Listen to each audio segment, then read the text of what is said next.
fucking. Hey, there we go. Do the happy dance. What the Oh, fuck? we're live now. Yeah, it took a while. We'll do it live. We'll do it live. Okay, we'll do it live. Is he dead? He's still alive, isn't he? Who is that? Who? Isn't that O'Reilly? Yeah. Stop the hammer. Was he the hammering guy too? Did you ever hear that one? No, but Hot Mulligan has a song called "The Hammer Guy Is at It Again," and now I wonder if that's about that. Oh, because literally there's some host that they're like, can you stop the hammering? Stop the GD hammering. Like, That's gotta be him. it's gotta be him because like he's okay. yeah. When I search "Stop the Hammer," it's all fucking O'Reilly. No, it's you can't touch this. You can't stop MC the hammer, Hammer? dude. Yeah. You can't stop that no. hammer. Oh, that was Lawrence O'Donnell. Oh, Lawrence. I don't know who that is. Checking the audio now because Matt is not in here. By the way, I have a story to tell you. I don't know if you saw the Instagram messages or not, but if you can log into Instagram, the Tether Radio Instagram, look at the messages and look at the last one from Matt. Okay. I have not yet, so let's see. I figured it would give me notifications. Oh yeah, apparently I have to switch accounts to get notifications. What? Okay, here we go. All right, audio should be good. Right? Yes, meat. Meat foot. I immediately told him I hate him. Dude, hey, Matt I Love it. Actually saw that picture a while back, and Really? I didn't think about it being Larry's foot. That's so fun. Yeah, dude. The only thing I think about these days is Larry's feet. Clearly. I mean, hey. And I'm not even into that stuff. So Neither am I. I've never found I mean, to each their own and all, but I've never found that attractive, I guess, like sexually attractive. I'm kind of like disturbed by feet. You know what I'm saying? We know. Yeah, but you don't ever show your own, dude. Yeah, I was gonna say, is it because of something like a little too close to home, or what? Is this a therapy session? Is this what this is right now? This is an intervention. Yeah, that's what I was gonna say. Honestly, this is not episode 289. This is actually intervention 001. Tether Radio interventions. We just have you on the podcast to intervene with parts of your life. Oh, hell yeah. One of many. Line them up. We got other people that need intervention. Well, but that's the best part. It's just Larry week after week. It's like, damn. And occasionally when Allie or I, well, it would more be me than Allie, steps out of line. You got to intervene, you know. So. You're too excited about stuff sometimes. Okay. Yeah, we can work you into the rotation. All right. A little space dust down the gullet. Oh, today in unexpected, I think I need a running list of Wikipedia pages that I randomly ended up on that I didn't think would be this long. Yeah. Look how long Mississippi State Penitentiary. Mm-hmm. Look at the hello. Oh my goodness! Holy shit! Wow. Larry, look how long just the scroll bar is on this. I'll put it in our group chat. I hate what untethered we are on currently. What is it? 111. Writing that is like, I don't know. It's terrible. Just like you just keep. It's too much. I'm like, how many? When do I stop? Like that's me writing my last name. I just start making loops, and I'm like, oh no, fuck. Oh, no, I'm looping myself. Oh shit.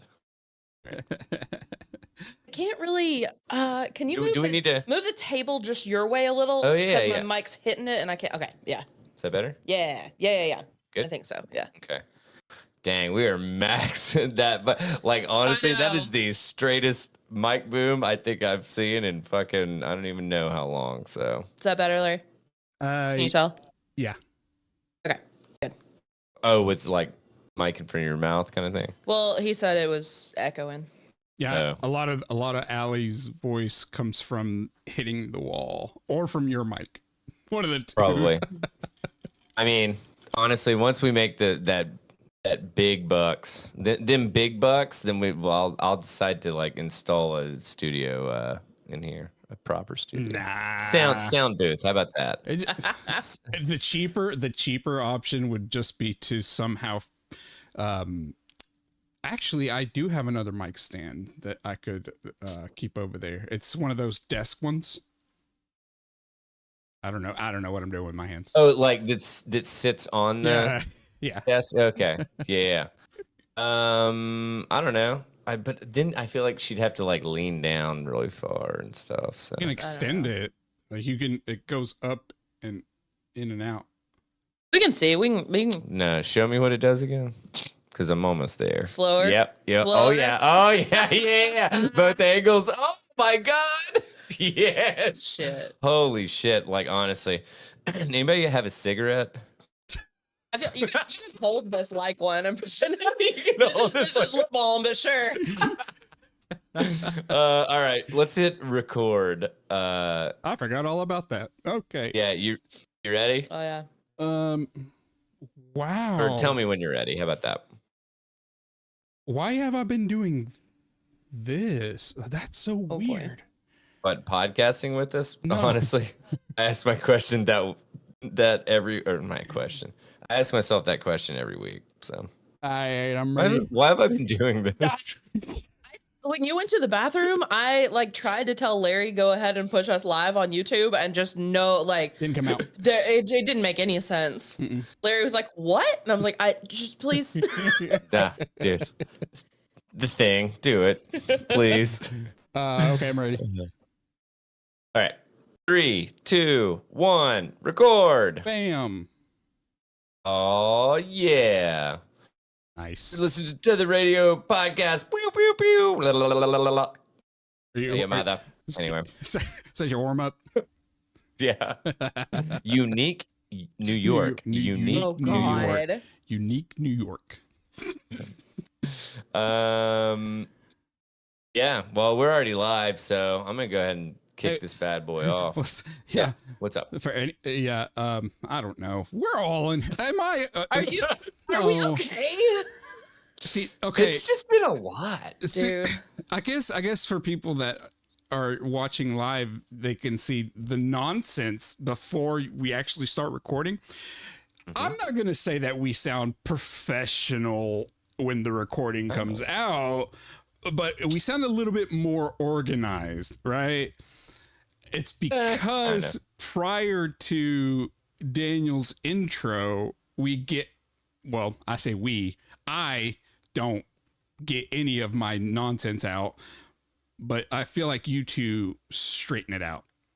That was a long-winded way of explaining a simple thing. I don't know. Yeah, I'm not gonna lie. Like, I think it's just one of these things that we all show up and we think that we do a decent job of acting like normal humans, but like we all know that we're never aliens. been normal for a moment. Like You stepped on it. I know better. We're all aliens. Yeah. Well, that is. This is our transmission to the mothership every week. That's what they ask for. The brass up top. They ask for a transmission of news. Weird news. I was wondering. Larry. I'm just wanting to see how long this goes.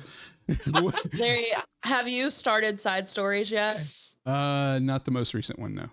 I was crying laughing in the car because Henry measured his taint to prove whatever about the toilet seats. Yeah. And then he made Marcus do it, and now I want you guys to do it. No, I don't want to see it.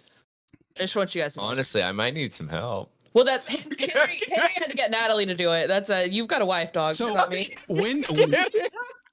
I mean, I'll do it. It'll be difficult because I don't have somebody to help me. But can you not do it the mirror? What I would think question would be is where does the taint begin? And Henry's very specific about it. Like he goes from. Can I guess? Yep. Okay. Yep. Sorry, I wasn't doing is, that as like a stop talking. I was just making a guess.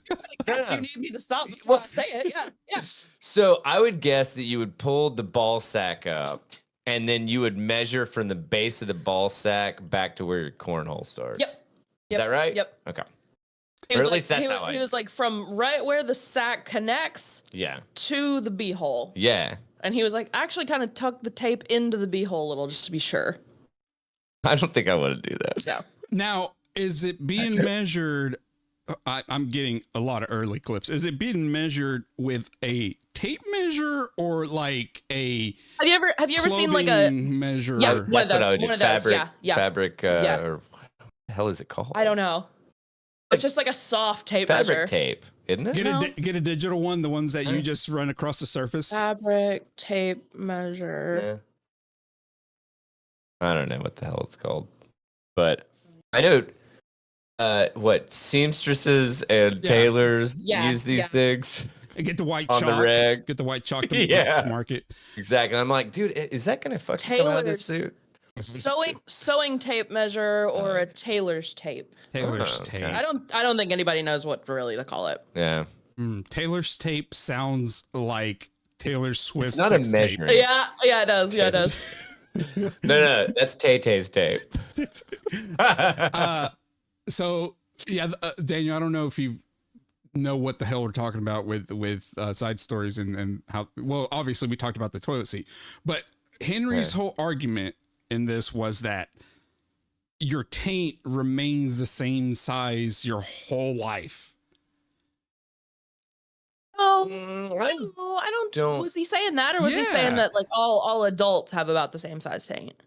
There was a point that both of those. So I've seen enough porn to say that's not the truth. Both of those were situations because he said. No, Larry, back me up.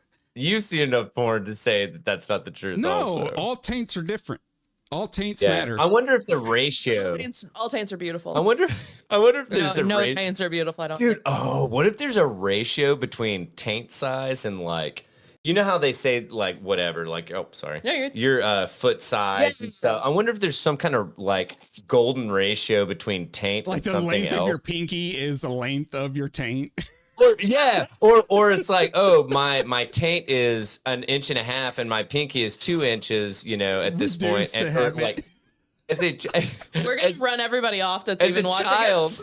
As a child, my pinky was like, an inch, and my taint was the same ratio. See, you know what I'm saying? It could be that. I don't know. Surely your taint's not the same size from like birth. No, there's no way because you were a smaller person. That's why I was screaming, laughing, but also screaming, aggravated at that whole conversation because I was like, 1, you're wrong about the toilet seats. 2, you're wrong about the taint. And those are two things that I do not need to be standing for at 7:30 in the morning. So Marcus measures his, and his is bigger than Henry's. And he's like, this is a competition at this point. Yeah. Okay. And then like he goes to like, he's like leaving the room. Like he's just there for like the intro of side stories. And his taint was apparently, I think 3.5 inches or 3.5 or 3.25. I don't even know if that's big. I don't know. Yeah. I don't know. I've never. Yeah. No. So he's like walking away and you can hear him hollering from like the hallway. He's like, 3.5 inches. Just like rubbing it in. Yeah. Like just settled down. Then there he goes again. I'm like, man. Oh my God. Shit. Trey says butt stuff with 3 brown hearts. Yes. It is absolutely. So it is Valentine's Day, right? Everyone measure your taint and report in the chat. ASAP. Yes, we're gonna ASAP. No pictures, please. Or please, no. Or or DM us. DM Larry the pictures. I do not want a bunch of tape pictures. No, I can just go on Reddit for that. I don't know how to tell you this, Larry, but I already sent mine. Oh. r/taint's gone wild. Yeah. Gosh. What there was something else. I guess you can start and then we can go from there. Yeah. All right. That sounds like a plan. Let me check it time. All right, here we go. What is up, everybody? You have just tuned into the Tether Radio podcast, the only podcast keeping you from spiraling out into the infinite abyss. I'm going to punch Allie's computer a few more times, but after that, I'm going to tell you about my co-hosts, Allie and Larry. Oh, no. Uh-oh. Just pretend that we... Here we go. There you go. Oh, my gosh. There we go. I'm slacking over here, guys. That's weird. What happened? What? I just unplugged my... Stoof. Weird. I can't hear myself now. Really? Did you mute yourself? That's why I don't hear it. You muted. Weird. Oh my god. I'm telling you, like this is one of these things that, like, okay. Full disclosure. Allie was in jury duty earlier. Again. And we weren't sure if she was gonna make it back for the podcast. So then I was thinking it was going to be Larry and I. Just the bros, so I took my man. pants off and bros. I think you said pros, and I was like, "How dare you?" No, it's anything but. If it was just, exactly. I think you bring the only professional aspect to this podcast, and I'm not ashamed to say. I'm not going to argue that. Book report, please. And I'm going to say, hey, I might have one thing to say about it, Larry. You're still trying to read it, so. That's very fair. Yeah. But no, so it was like, I don't know. I was like, all right, we're going to take it this way. Then we're going to do this. We're going to give it that. We're going to give it that. And then Allie's like, oh yeah, rock and roll, dude. I'm going to be there on time. And I was like, all right, cool. I somehow threw you off by showing up. No, I know, because it was just like the standard had been lowered so hardcore. No offense, just because. No, I love it. I love it. No, because it was one of these things that I was like, dude, it's gonna be me and fucking Larry just fucking like gabbing and like fucking saying stupid shit. It's gonna and be like, one I'm of the here less, for it. It's gonna. The metrics will show that it's going to be one of the least listened to episodes, according to Podbean. they'd be like, literally, we'd start getting reports, or not reports, but reviews that people are like, dude, did like some bums like steal their mics or something? And like what is happening on this? Like, Allie leaves for one episode and the fucking wheels come off everything. Like, what happened? So that sounds about right. Yeah. We're glad you're here. I don't even know what the fuck I was talking about. I don't know. I just did the intro. Allie's computer. You did the intro. Oh, dude! Every time I'm like, yeah, because Megan gave me a bunch of shit because she was like, dude, you keep on like cutting your own head off, like, because I scoot to the side, yeah, you know? And because I'm attempting to not make her, get the echo and all, and whatever. Yeah. Fuck it, it doesn't matter. Yeah, so we're here. What's up? Speaking of Megan, she's wondering what's going on in the chat, and it's butt stuff. So, yeah, get used to it. Also, Megan, for your information, since you're watching now, you have been voluntold to help Daniel measure his taint. True. We have to know how long it is. Ugh. It's true. And Megan's left the chat. All right, great. It's awesome. Oh my God. She just gave a nope, abort. And I was like, you know what? I knew that was going to be the, she said abort. So. She said abort this whole marriage. That's yeah, no shit. Like, honestly, this podcast will be the end of my marriage. So, all right. So who wants to start off with how their week's going? Oh man. It's okay.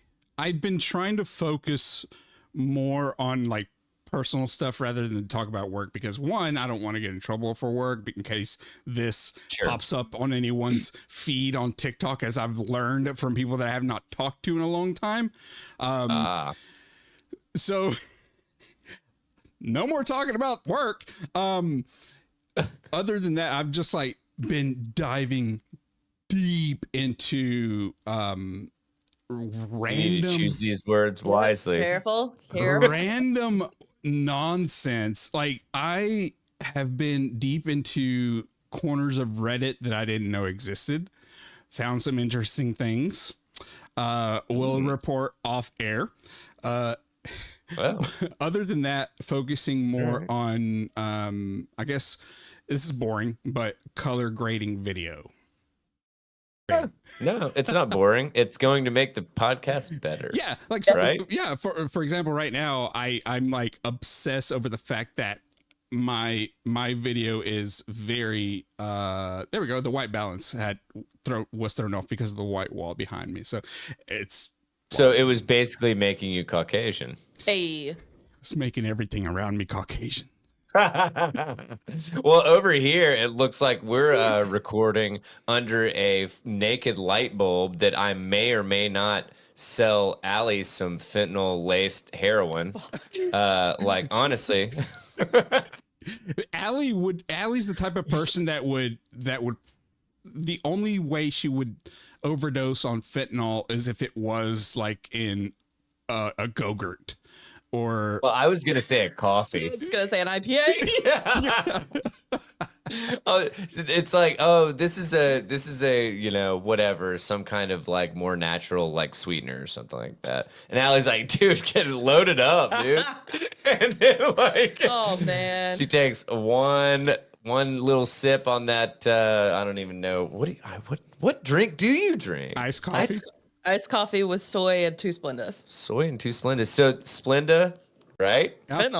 Fentanyl. I do the same. I do iced coffee. God, dumbass. That would be brutal. Yeah. Like if they started lacing fucking like whatever artificial sweeteners. It's giving me Tylenol murders flashbacks is what it's giving me. God. Mm-hmm. Ugh. Mm-hmm. Yeah. Mm-hmm. Computer is just like completely fucking frozen, and I don't know how to get a task manager just with keystrokes. So, how bad would it be to just turn it off? Yeah, I think I'm going to. I did that. It's shot. I don't know what it's doing. And Megan's charger's over there if you need it. It's charged. It's okay. fully charged. Just saying. Yeah. That's how my week's fucking going. Yeah. All right. Yeah. There you go. So yeah. How's your week? I have jury duty again because of course I do. Because why would I not? And last week spoiled me because we did a whole case in a day and it wasn't that intense. And this one's heavy. Fucking heavy. Well, I don't have jury duty, but I'll tell you what I do have: regrets. Yeah. Yes. So Megan allowed me to get a new mountain bike, and I got a nice helmet because I'm gonna be 38 this year, and I need to fucking protect myself, right? So I spied what looked like a greenway trail like start near Pellissippi. And if you're familiar with this area, basically you drive down Hardin Valley to get to Pellissippi. There's an Exxon on your right when you're driving to Pellissippi from my house. And there's what looks to be just a really nice greenway start. I don't know. So I drive over there and I get on it and, and I'm like, I got my, I switched out my pedals. I got my clip-in pedals. I got my helmet on. I'm ready to fucking tear this thing a new one. Pedals, getting after it. Oh, dude, I'm here for it. Right. So I'm looking to shed it, dude. I'm looking to get shredded. No, not at all. I'm looking to not be fat and be able to drink and eat what I want. So, but anyway, so I hop on the trail and Oh, I was like, am I talking to myself? Restarting my computer changed the volume? It probably just unmuted it. It's weird. I had it all the way. It doesn't matter. It doesn't. Yeah. Matter. So anyway, I hop on the trail and like, I'm not kidding you. I am on the trail for 0.1 miles. 0.1. Okay. Anybody that knows anything about mileage, that ain't a lot. So not much. Not much. So I see this guy and I wave at him. I start going down this like little hill. Literally, you start the trail. Guy was at the top of the hill. I go down the hill. I start to turn a little bit, lean over. I hit a patch of the thinnest mud and moss that you could possibly fucking hit. And I eat shit to my left side. So I crank my knee, my shoulder, my hip, my elbow, like I headbutt the ground. I'm not kidding you. Like, as in it just goes zoop. It's like somebody took a rug and pulled it out from under my bike to the side. And so I eat shit and I go, that's hilarious. No, dude. Oh, I can imagine what that dude was like, because he didn't see it because his back was to me. He was going the other way. But I just go, shit. Like when I hit the ground. Yeah. And then I like get up and he looks at me and I just fucking wave because I didn't know what else to do, you know? Picture and I'm like, Forrest Gump wave. Like, seriously. I just, dude. And I was like, what the fuck just happened? Well, so then I like bike for a little bit more. I come to find out this like start to a greenway in quotation marks is like fucking quarter mile of track or whatever pavement. And then it ends into like 2 flights of stairs that then end into fucking like just the woods. What? And I was like, so I actually, me being the idiot that I am, get off my bike. I carry my bike up the stairs because I'm like, this has to be like, it has to keep going. Like, and then I get there and I'm like, well, it kind of goes a little bit. So I get back on my bike and I am getting whipped by shit. And it's obviously not a fucking trail, but I'm just like too stupid to understand that. And so I just got to a point to where it got so thick that I was like, I'm not going to do this. I'm just random people being like, that guy's carrying a bike? What's he think a bike does? Like, I know, seriously. No, it was the most annoying fucking thing that has happened to me. And then, after the adrenaline went away. More. There's a little bit more. No, I wasn't saying because it's long. I was saying because there's a lot going on right now. And dude, no, it just keeps giving. It was one of these things that I will not end up back on that fucking trail. Well, thank you, Allie. Yes, you're right. So for one, we'll not go biking on the stairs anymore. But it was one of these things, man, that I turned around, went back, and I literally got half. It was like 0.6 miles total, and I'd eaten shit. Didn't get a workout, and I was like, you know what, Larry, you're muted. Just ignore. See, okay, continue, and then remind me about that. I have something to say. Done and done. So I ended up going to basically the food city near me, and I was like, you know what, fucking, I am sidewalking it just because I want to get some kind of mileage in, kind of thing. I don't even fucking care. Well, then my adrenaline started going away. And I realized that I'm fucking 38. Well, I'm about to be 38.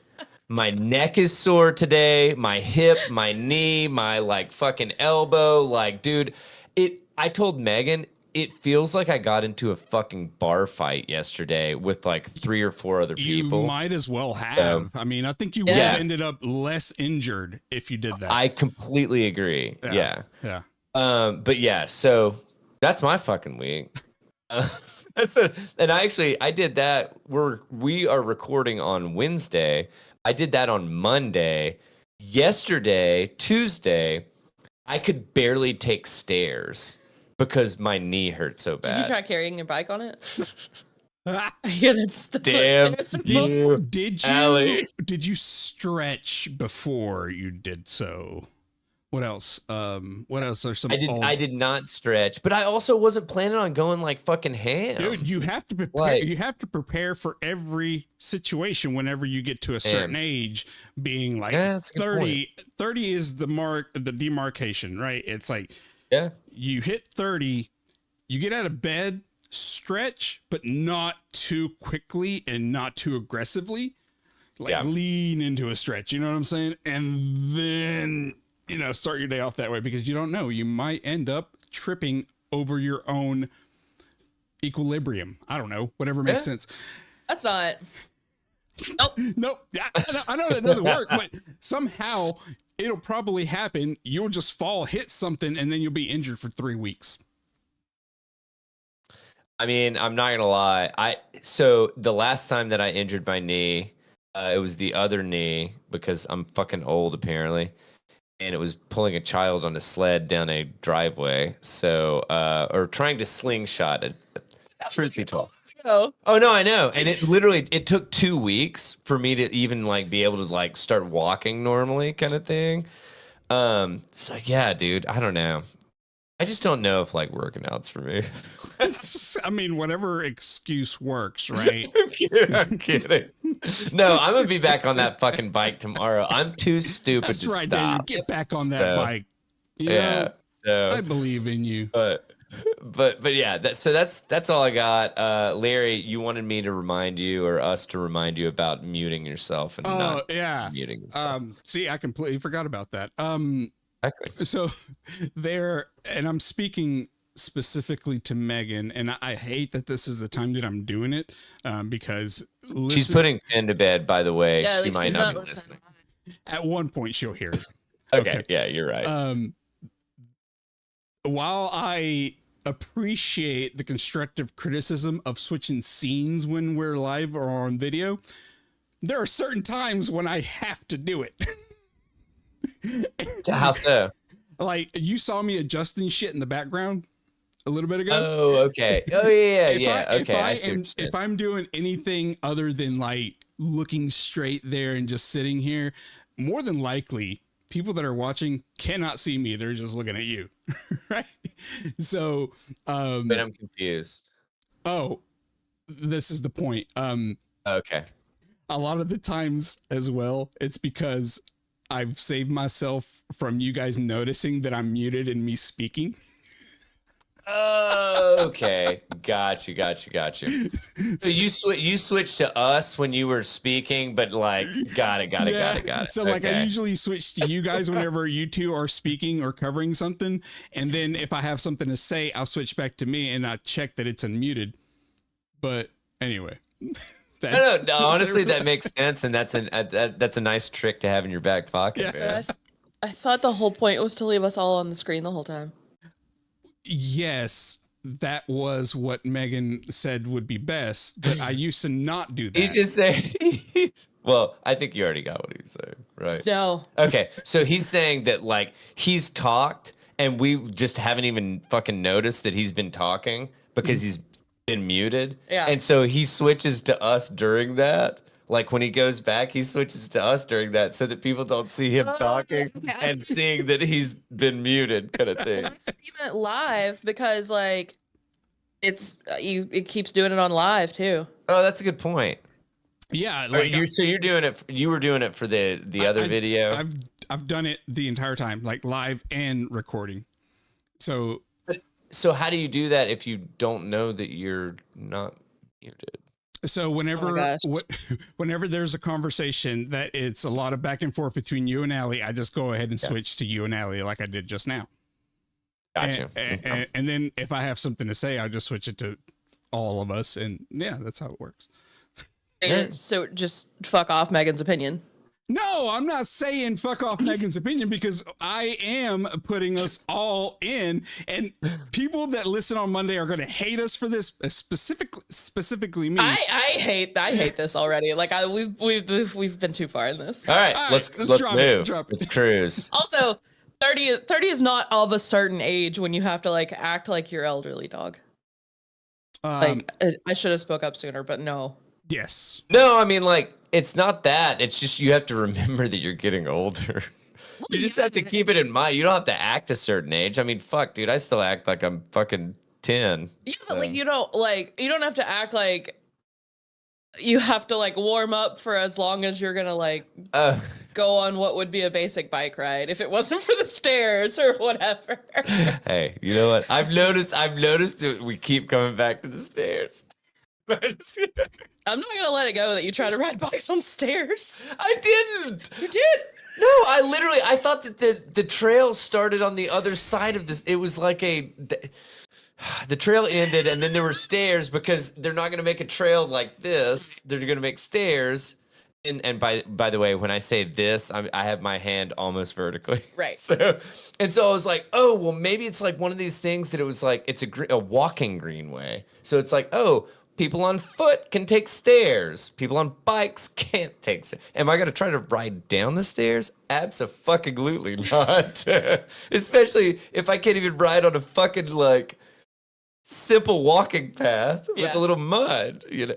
Anyway, it was more like me being like, wow, dude, I need to like really remember how to fucking ride a bike and like check for shit kind of thing, you know? Yeah, man. Anyway, it's been, I mean, fuck, dude, the last time I legitimately was like riding a bike on a trail was probably, it's got to be at least 10 years ago.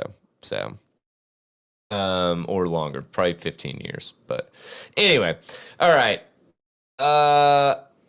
Everybody has talked about their week. Let's talk about who the fucking asshole is. Are you muted? No, I'm okay. No, you're not. Okay. I'm not. I'm just laughing really quietly over the nonsense that we just went over. God. Oh my God.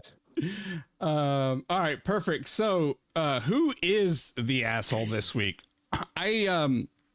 I'll take it. Just honestly, I'll take it. No, it's me always.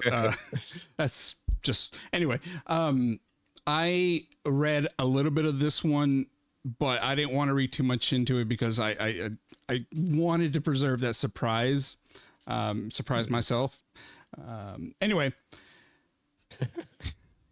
am I the asshole for kicking my roommate out and tossing his stuff in the trash after finding out he messed with my food? Yeah, probably. Yeah, I'm not sure what kind of food could possibly be messed with for like kicking someone out and throwing the stuff in the trash. So I read up until I saw what he did to the food, and then I was like, oh, done. He's like, I had a $15,000 bag of black truffles, and like my friend microwaved them and then flushed them down the toilet. It's like, I really don't know what someone would have to do. Like, that's a lot. Yeah. But anyway. Well, you're about to find out. And right. All right. So I, 24 male, have shared an apartment with Andrew, 25 male, for a year. We found this place through some friend, and honestly, everything was pretty chill until this whole thing went down. My name is on the lease, and Andrew would just Venmo me his half of the rent. We never had a formal contract. That's your first problem. Have both names on it. Yeah. Well, honestly, unless you're fucking like, you're like, no, I agree. Yeah, Friends, no. Yep. Anyway, go ahead. So they never had a formal contract between them. We were having dinner with some friends, and we were drinking, chilling, and having fun. One of our mutual friends made a joke about me having a very tight, me being very tidy and Andrew being very chaotic. You were like, oh, me having a tight. Oh, what does he have? What is he tight? Anyway. So anyway, in our terms, in terms of our rooms, cleaning habits and stuff like that, our friend asked us if that was a usual problem for us. So for some reason, Andrew decided to mention that whenever I'd get, quote, too annoying, unquote, about cleaning the apartment or whatever, instead of fighting, he would just go and spit on my food. Straight out spitting on my food. We were all laughing. It off. I'm correcting some things here on the fly. But then Andrew went to the kitchen and demonstrated how easy it was just to take one of my prep meals for the week, open it, and spit on it. When he did it right in front of me, right in front of us, we were all still laughing in a "what the fuck is happening" kind of way. So after our friends left, Andrew tries to play it off, asking if I'm okay with what he admitted and apologizes for it. But I couldn't. But I could sense Is he this was a British thing, because I noticed apologizes with an S. Yeah. So. I'm trying, dude. But that's just every country except for us, right? But I You could gotta get that Z. but I could sense he Zip was that there. anyway, he was dead serious. We ended up having a heated argument and I was furious. I told him he needed to find another place to stay and he stormed off to his room. Slamming the door behind him, the next morning he heads off to the gym. And in the meantime, he sends me a long apology text. But when I didn't respond right away, he loses his cool again, saying he doesn't regret it, the spitting incident, and even cracks this disgusting joke about messing with my food, suggesting I avoided eating my ice cream because it's flavored now, or he suggested him to not eat it. All right. Just the thought of it made my stomach turn, so I wasted no time. While he was out, I gathered up his belongings and tossed them in the trash. Some of my friends think I went too far by throwing away his stuff, but honestly, it felt like my only option. I couldn't bear the idea of having him around after that. Honestly, I'm kind of embarrassed to tell the full story to most of my friends and family, especially mutual friends. I just tell them we had a fight, so I've been called an asshole in more than one occasion. Plus, I'm not the best at getting jokes either. Am I the bad guy here? Plus, I'm not the best at getting jokes. I guess I don't really think it's a joke. None of this is funny. No.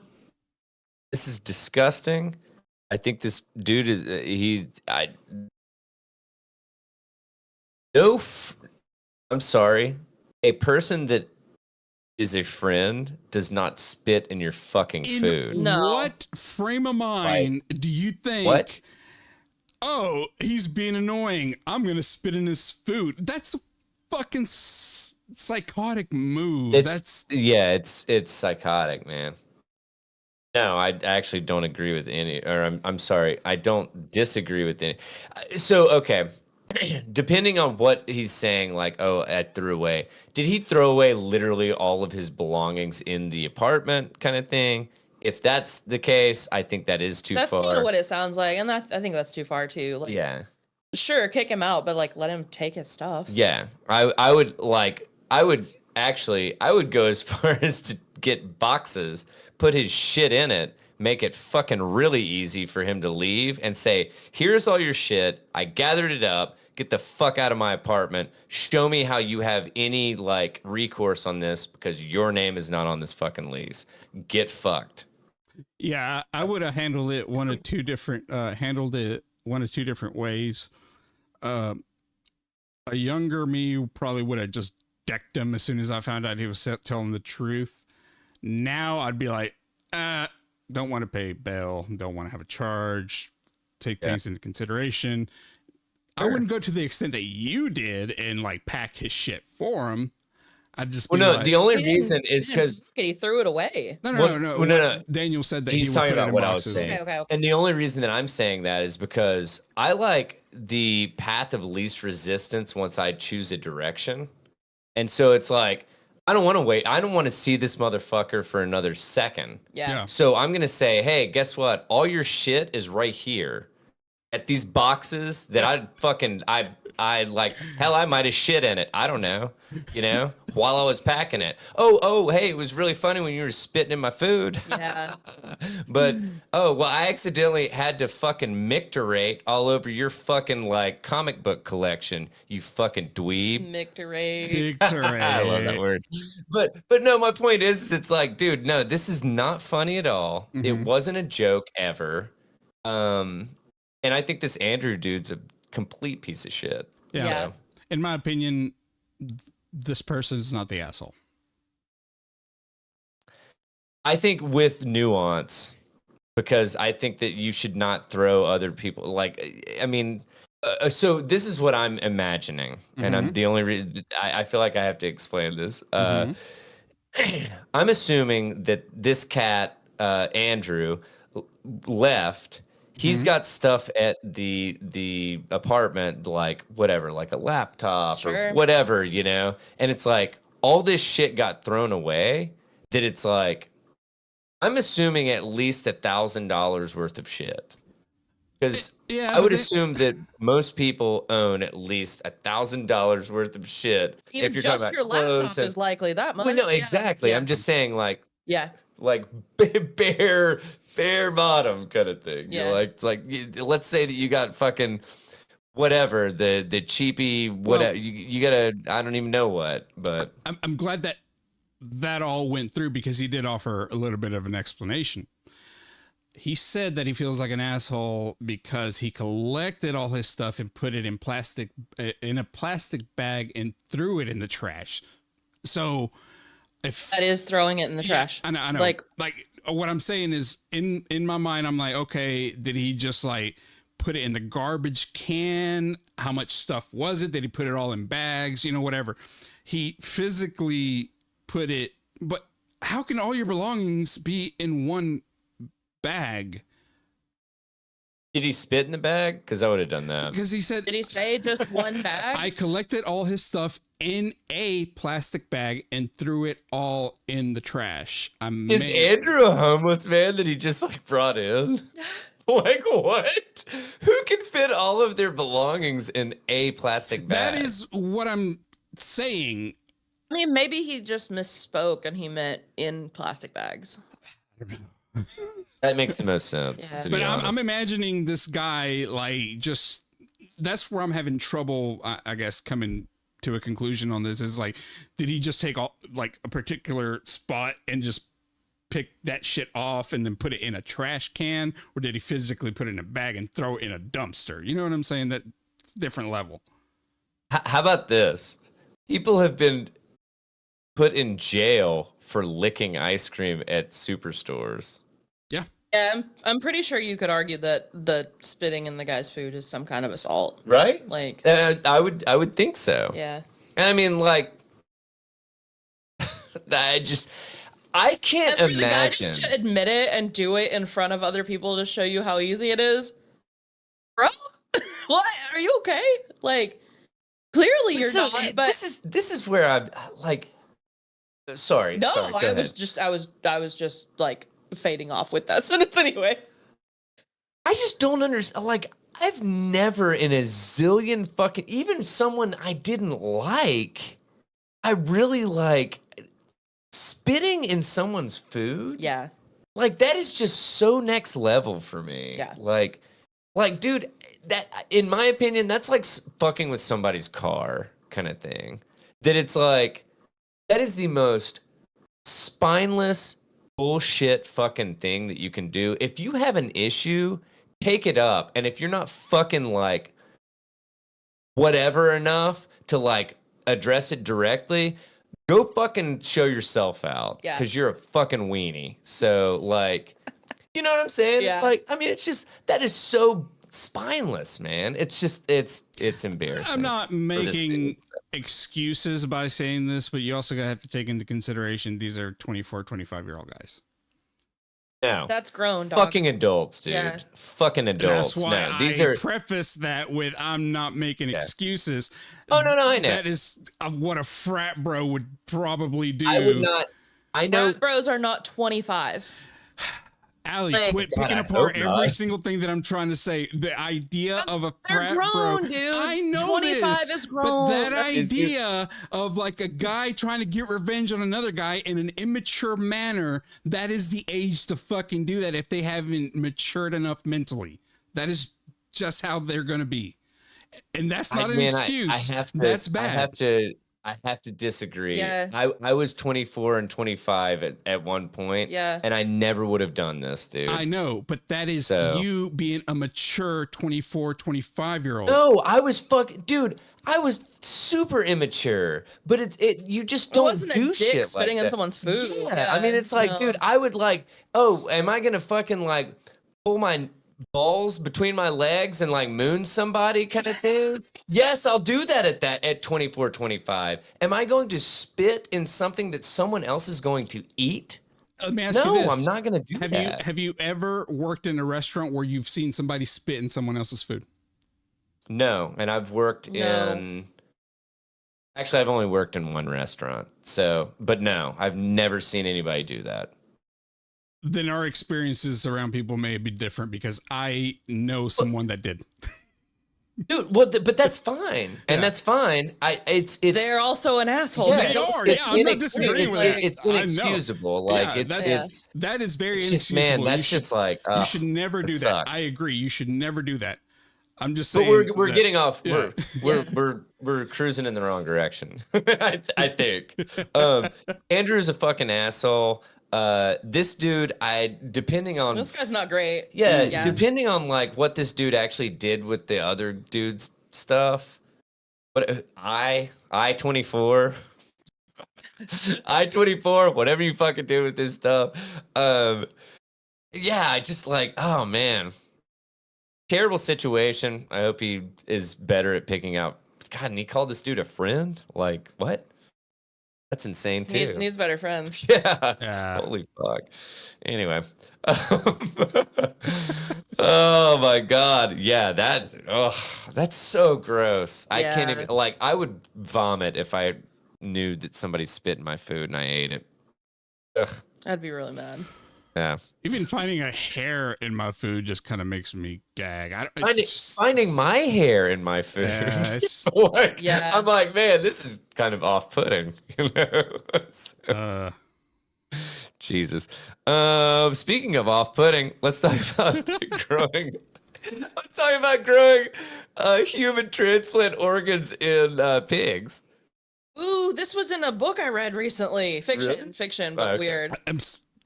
Is it? Are you sure it's? You know, it's really funny about fiction. This one, give it enough time, it becomes reality. Out how to talk, and they like start. The chapter was called Pig Son. Oh, whoa, dude! All right, do you want to drop? Do you want to drop the name of the book? Bad. Yeah, it's called How High We Go in the Dark, and it was really good. Really? It's crazy though. It had euthanasia roller coasters for like a chat. Did I tell you about that?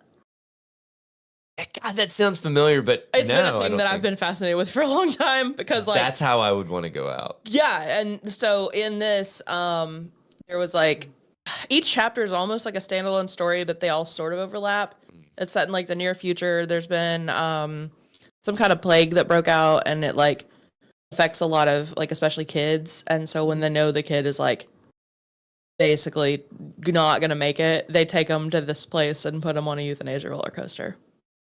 Do they explain how the roller coaster works? Some of the kids know, but not very many. But I mean, like, so does it like? There's a wiki page, like it's. Does it launch them? Yeah. Does it? Do they like get something during the ride? No, it's just like the G-forces of it. Like there's a okay. Wiki page of like how this could work. Like you could. You did because it was like the spirals. Yeah. Okay. And so you just basically deprive the brain to the point to where you die. I don't know how the G-forces work. Theoretically, you just pass out, right?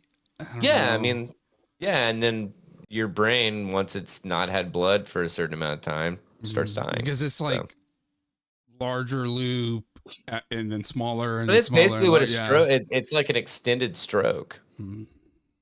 So, anyway.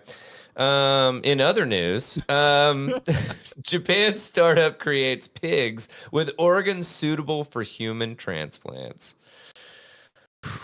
You guys ready for this? I love it. All right. So I feel like they could have done better with naming the company, but Japanese startup Poor MedTech. I'm going to stop right there. Poor MedTech. Does that not sound like it's just bad MedTech? Yeah. Is it poor like P-O-O-R? No, it's P-O-R, but I mean, how else would you pronounce that? Well, yeah. My brain wants it to be pork med tech. Yeah, well, I'm sure they're going porcine. Yes. Okay. Right? Yeah, so it's like poor med tech, but it's like also doesn't translate well. Nope. So, Japanese startup Poor MedTech announced on Tuesday that it has produced 3 clone piglets that have organs that can be transplanted to humans with less risk of immune rejection, paving the way for future cross-species organ transplants.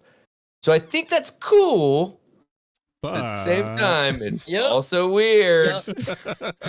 The piglets, which were born Sunday using cells imported from U.S. biotech startup eGenesis, that's also we talked about before, isn't it? We might have actually. I don't know. I think you covered one about them before. The other thing that I don't like is, so they imported it from U.S. biotech startup eGenesis. Don't like that name. Which also basically means that this stuff is probably not allowed in the States. There's some company in the fucking States that's saying, hey, Japan, you guys have a little less like strict, like, I don't know, like medical whatever legislation towards towards like fucking experimentation. So how about we just give it to you guys and we just take the torch? We're doing that stuff over here too, though. I mean, I don't think it's that. Well, so the only reason that I don't think that it at least, you might be right, but I don't think that it's allowed as far as they're allowed to take it, kind of thing. Now, granted, I don't know. I really don't. I'm talking out of my ass. I don't know exactly what Japan's like. Yeah, you know what I'm saying? Like biotech laws. Well, exactly. You know. But I'm just like, I find it really interesting that they would. What is the term? My God.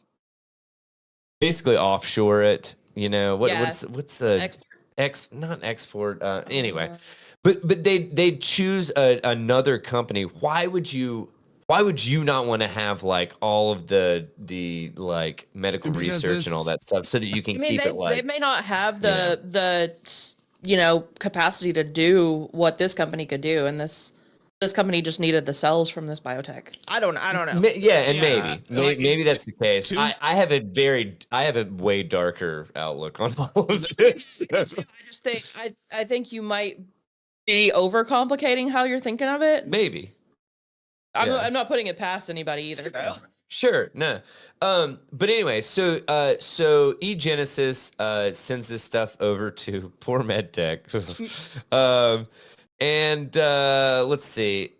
And they're basically like gearing up for preclinical research. Poor MedTech, which is a spinoff of Meiji University, they imported gene-edited pig cells from eGenesis in September and took their nuclei into egg cells, creating genetically modified embryos. Everything about this just throws red flags to me. Like, just from the beginning, the name of the recipient, right?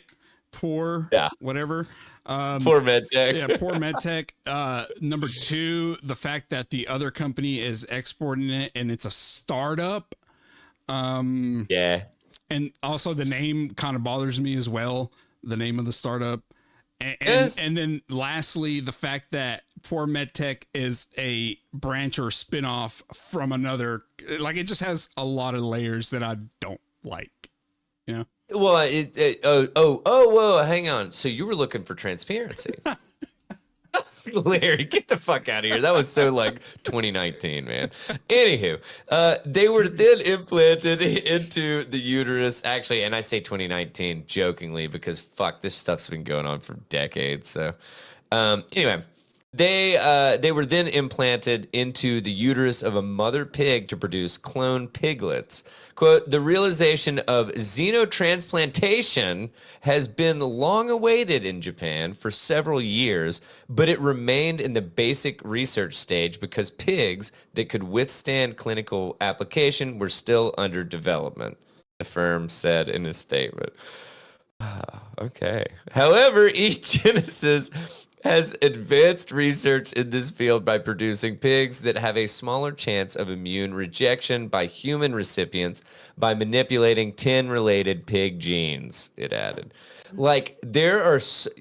You want to talk about red flags, dude? I love this one, too. Pig genes. Showtime. I'm gonna try to get through this without laughing. The U.S. firm has also succeeded in creating pigs in which genes of porcine endogenous retroviruses, also known as pervs.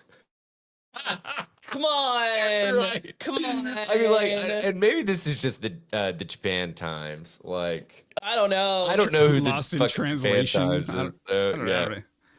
But anyway, so they they succeeded in creating pigs in which if you Google that, it comes up on like the National Institute of Health and stuff. Like really, yeah. So this is like legit. Yep. All right.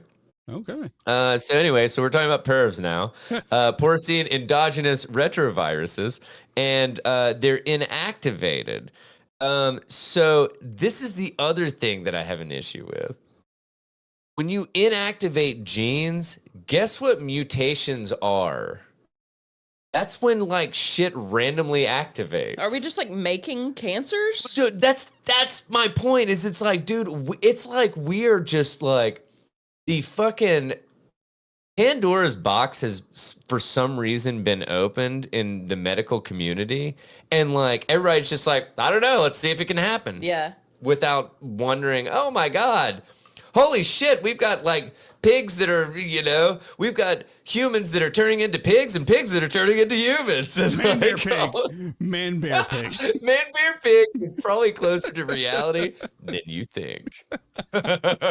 So pervs, which are viruses that exist in the genome of all pigs and which can infect human cells, have long been a major stumbling block for xenotransplantation using pig cells, tissues, and organs. So they're inactivating this stuff so that potentially, so there is no potential for like retroviruses from this, whatever the perv shit going on, that it can't. Such a fitting term too. Like it puts a lot in perspective for me. I may be late to the party, but like the fact that I now know that perv is a legitimate, like medical term, and you it is now at least. Yeah, you describing all this, I'm like, damn. But this is just so wild to me because it's like, well, we inactivated that stuff. Mm-hmm. So, I mean, it shouldn't have any ill effects, if you get this like kidney from this pig that we grew it in. I mean, you shouldn't get any like porcine viruses or anything from it. I think you'll get swine flu, but like, I'm pretty sure you won't get swine flu. So you said, we don't think? Yeah, so are we sure yet? Or scientifically, it's scientifically near zero. Yeah. It's like a 5%. That's not much. So did you say zero? Zero. It's near zero. Yeah. Okay, so real low. Yeah. So you're saying real low, but like, it's not much. Okay. You're not as likely to get it as you are to not get it. Yeah. It's like a 60-40. I mean, you could walk outside and get struck by lightning in a storm. See? You don't question that, it's right? True. But on the other hand, you can go to the gas station and just on a hunch buy a lottery ticket and be a millionaire. It's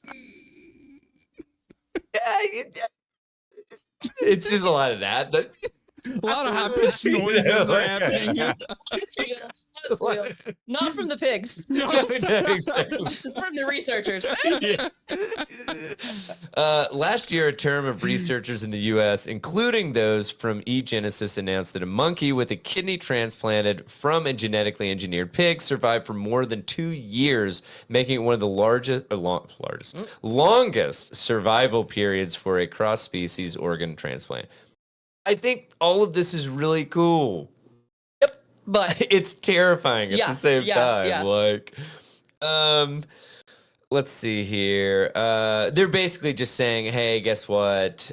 We need to check into this shit more. There's a massive global organ donor issue shortage.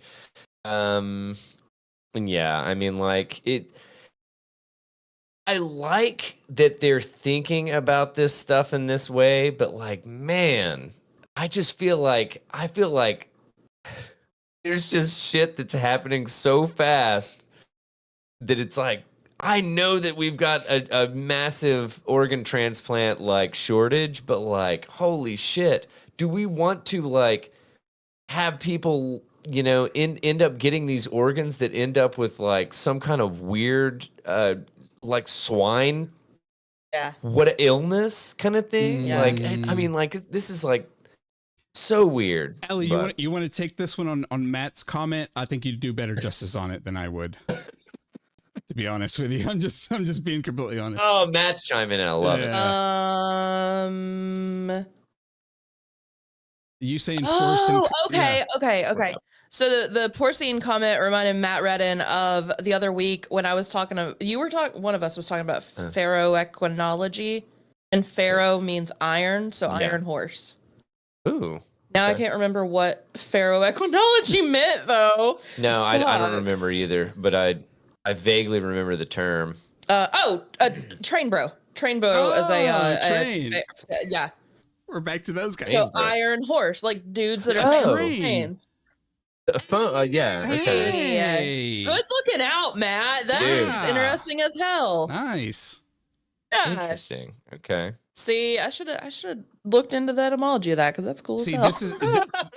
this is one of the things I should have just realized Pharaoh is iron, and I didn't realize anything about it. This is one of the things that I love about having a live chat is that like all these pieces just come together. Like, oh shit, look at that. Yeah. And having the fucking listeners that we have, right? Yeah. Like, holy shit, like pointing stuff out. I love it. Horse, man. Can we just call trains iron horses? Oh, I love that. Yeah, I love that. Anywho, that's basically all I wanted to cover for that. Yeah, it was one of these things that I read about it, and of course, on one hand, I'm just like, man, this is really cool, and it would be super cool to be able to, like, theoretically, theoretically it'd be cool. Yeah, well. And then like what else? It's like, there's some fucking like mangala motherfucker like that's working in this field that it's like, so we can grow like organs. Well, how about we just grow humans? See, it's such a slippery slope whenever you fuck around with like bioengineering. Yes, like dude. It's this close to just being not euthanasia. Eugenics. Yeah, like eugenics, man. It's almost always eugenics. It is. It's eugenics all the way down. Yeah, it kind of is, man. I mean, like, oh man, I just anyway. So yeah, I just I wanted to cover that though because I thought it was really cool if they're actually this far along with all this stuff.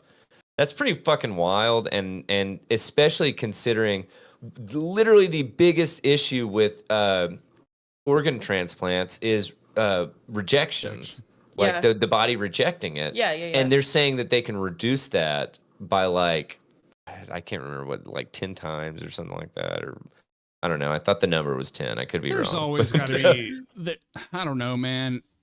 Again, if it sounds too good to be true, it usually is. So there's always there's got to be a flip side to it, right? That's a terrible way to look at new science. I know, but when it comes, it is. But at the same time, you just always like it. That's why I always like for science to move quickly, but at the same time, like, you can't have it both ways, Well, no, but you gotta have people pushing back on it because it's like, dude, if you just let people do what they're gonna fucking do, you're gonna have literal like people trying to create superheroes and shit. Oh yeah. And then you're gonna have like people over here that are trying to like superheroes and supervillains, and then you're gonna have people that are just trying to save people. What's that? You know what I'm saying?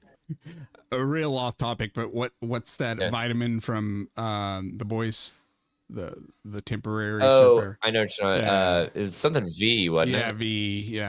Yeah. Anyway, like I can't remember what it's called, but I know what you're talking about. Did you watch that, Allie? No. Is that? Would you any interest? I don't like superhero stuff. I don't like gory stuff. Yeah. Like, okay, then my God, it's definitely not. Nah, no. Okay. Yeah. One share. So that's all I got for that. Where are we gonna head from here, guys? My computer has been fine, and fucking right now it freezes back up. So if you give me 2 seconds, I'll just pull this up on my phone. And do you want to use mine? No, it's the point. It's the point. I'm mad at my own technology now. Principle. I'm just mad. Hey, I get it. Thank you, though. Hey, no worries, man. I'm just here to help. Just here to. So. This story's from like last fucking open. What the fuck? Okay. This story's from last summer, but I just recently saw it and it's really cool. Mm-hmm. Have you ever, hear me out for a second. Have you ever seen those like spikes that they install places so that like homeless people can't sleep on? Yes. So there's also things like that. I think people are more familiar with that. There's also things like that to stop birds from perching on things. Oh, okay. Because especially in like, say like a really busy street area, you don't want a bunch of pigeons hanging out right there and shitting on the sidewalk all day. Right? Yeah. So I already told you guys about those offensive birds that live around here, so they move in my direction. So. The ones that like told you straight up they don't like you. Yeah. Yeah. They're like, hey, here's what I think about your yard. So birds have co-opted our anti-bird weapons in a genius counterattack.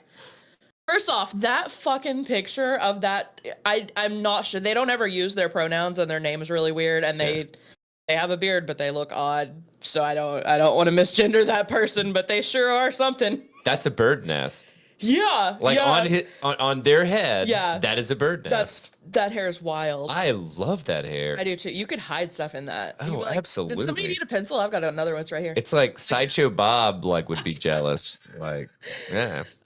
So, humans are cute. They think they can outsmart birds. They place nasty metal spikes on rooftops and ledges to prevent birds from nesting there.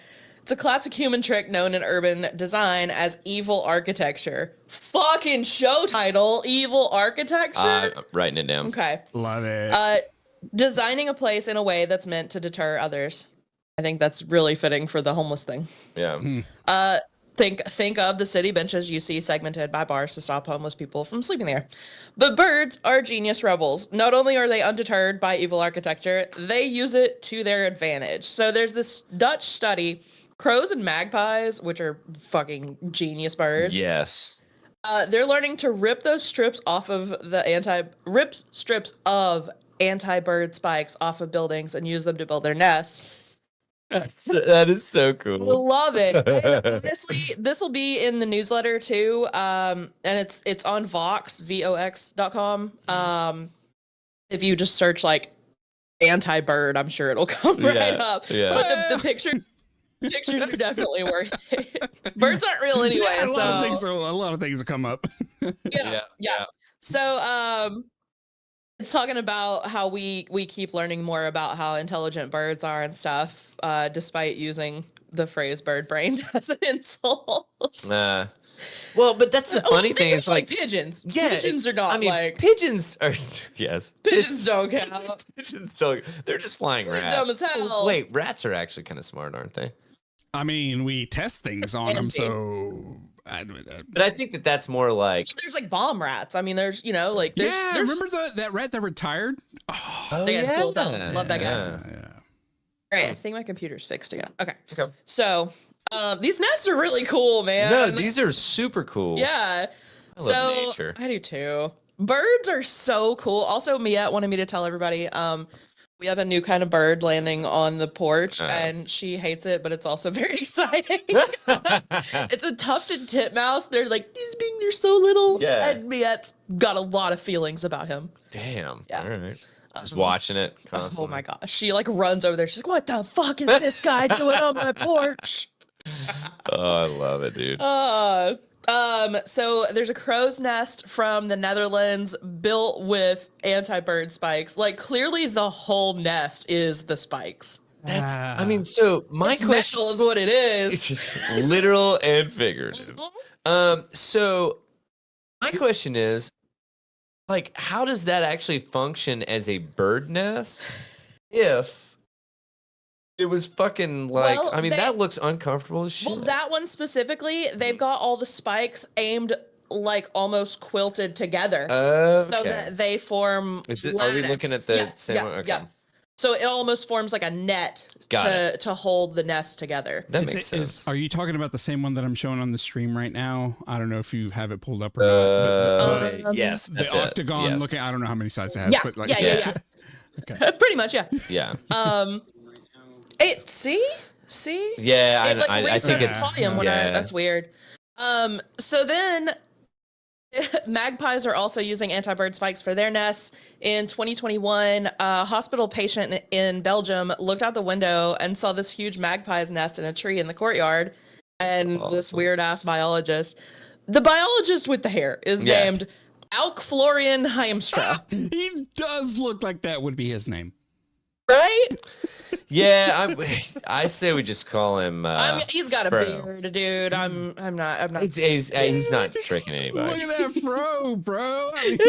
I love that shit. If I could pull that shit off, that guy look how happy he is. He's so thrilled. I was about to say that he looks like he would be the chillest guy to hang out with, and just would be a blast. Like, imagine you sit by him at a bar and you make small talk, and you're like, "So what do you do for work?" And he's like, "Let me fucking tell you about birds." He's like, no. He's like, your beer's too low. Get another one. I've got shit to say. I'm so fucking glad you asked. You're like, oh god. I will take a picture, please, on a straw. Yes. Also, also, everybody ignore my hub tab that was open on that video. By the way, man, I'm just kidding. There was no hub tab. Baby. Oh, I was like, come on, dude. Come on, a little professionality goes a long way, man. No. I closed it. I closed mine before I started the podcast. So come on. Hey, man. So, our buddy, the biologist, one of this study's authors, went to collect that nest and found that it was made out of 50 meters of anti-bird strips. Holy shit. With no fewer than 1,500 metal spikes. Wow. So we're talking about the magpie one. Okay. It's the size of like a crow. Yeah. Like, it's not a fucking bald eagle that needs a beast of a nest. Aren't they or maybe I'm thinking of, I'm pretty sure that in Korea magpies are like really lucky or something like that. Yeah. I think that's, or is that worldwide? I think it's a lot of places. Okay. Maybe not worldwide, but I think it might just be like a lot of Asian countries. I got you. I'm not sure. It might just be Korea. I don't know. I don't either. So. So he described the magpie nest as an impregnable fortress. No, that is so cool. It's so cool. They also they used one in another set of magpies. Use them to keep other birds out of their nest. Like, they use them the way that we intend to use them as humans. So they cool. Use it as a roof to be like, your spikes don't land on my shit. I love animals, man. It's so wild. Like, and I mean, like, I would consider us animals still. I mean, we're high functioning animals. Yeah. You know? Yeah. And so it's just wild how quickly animals adapt. Yeah. Like, and just like fucking figure out different ways. And it's like, oh man. Anyway. If you want a really cool account to follow on any social media, this girl's username is Corvid Research. Okay. She's got a TikTok. That's where I just saw about this and then like looked up some stories about it. But she just posts stuff about corvids all the time. So like ravens and crows and magpies and shit. And that's awesome. That's so good. Oh my. So yeah. Corvids is that a it's like specific type of bird? Yeah. So it's like crows, ravens, magpies, jays. Yeah. They're pretty generally really smart. Gotcha. Okay. And they do like they like hold grudges. No, like if you like kill a crow, like they'll tell their buddies about it. Yeah. No, they'll hold grudges over generations. Mm-hmm. There's been studies about. They're like, hey, hang on, everybody, gather around. Now this motherfucker that lives in this house, he killed Jerry. Jerry was my great grandpappy, and he was a good man. He was a good bird. He was a good man. He was a good man bird. He's a good man bird. He brought the people what they wanted, these shiny round objects. It seemed like they wanted them. Exactly. And then one day, he got hit with this round solid thing, and I just don't understand. Anyway, let's shit on him for the rest of his life. Well, this is the thing. Jerry, we like Jerry so much. We called him the crow's caw. So, we just crow's crow. He's a real crow's crow. Or crow's crow. No, crow's crow. Corvids also like. She did an episode on the Ologies podcast about crow funerals. Like, oh shit, it's so interesting. That's wild, dude. No, this is like This is like next fucking level, It's man. so cool. That is so funny. It's like, oh, you thought? Yeah.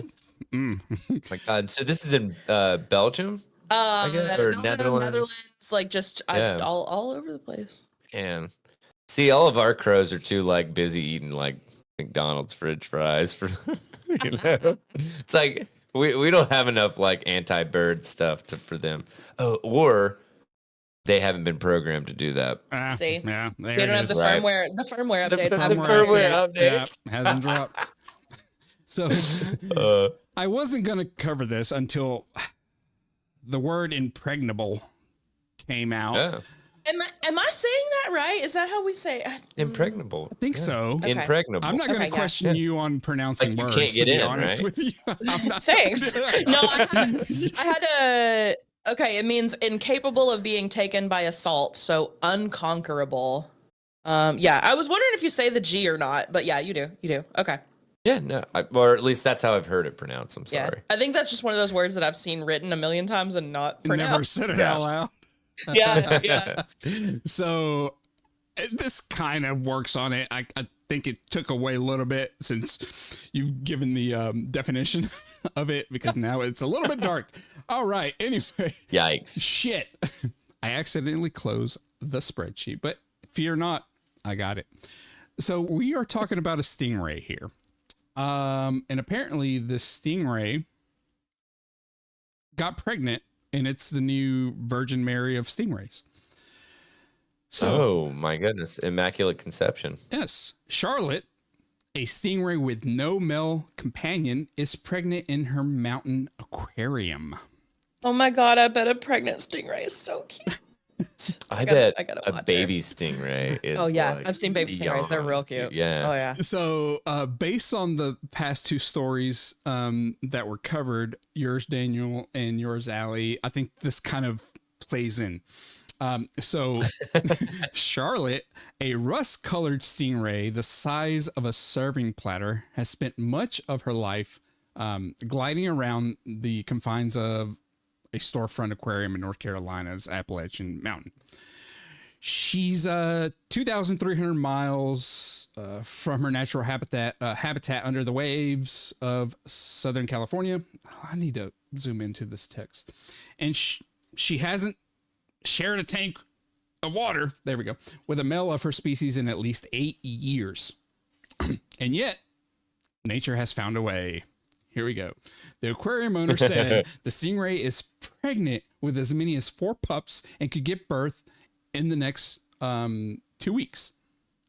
Quote, here's our girl saying, hey, happy Valentine's Day. Let's have some pups, said Brenda Raymer. I about said Rammer, but it's Raymer. Executive director of the aquarium and shark lab on Main Street in downtown Hendersonville. So they don't even have. Sorry. Go ahead. Go ahead. No, I'm assuming you're no. going to get into it. I will get to the answer to your question. I'm just cool. curious to hear it first. Well, no, I was like, they don't have any clue. Like, they don't have any clue how this. That's stingray... a good point. That's a good point. Okay. So, cool. An expert on the stingray said it would have been impossible for Charlotte to have mated with one of the 5 small sharks that share her tank. Ooh. Despite news reports suggesting that was the case after Raymer joked about a possible interspecies hookup. So, dang, dude. I mean, on Valentine's Day? It's I'm just kidding. Anyway, the small aquarium is run by Raymer's educational nonprofit team ECCO, which encourages local school children and others to take an initiative in science. Its biggest lesson now is on the process of parthenogenesis. Parthenogenesis. There we go. There you go. A type of asexual reproduction in which offspring develop from unfertilized eggs, meaning there is no genetic contribution by a male. Now, oh, that's wild. Yeah.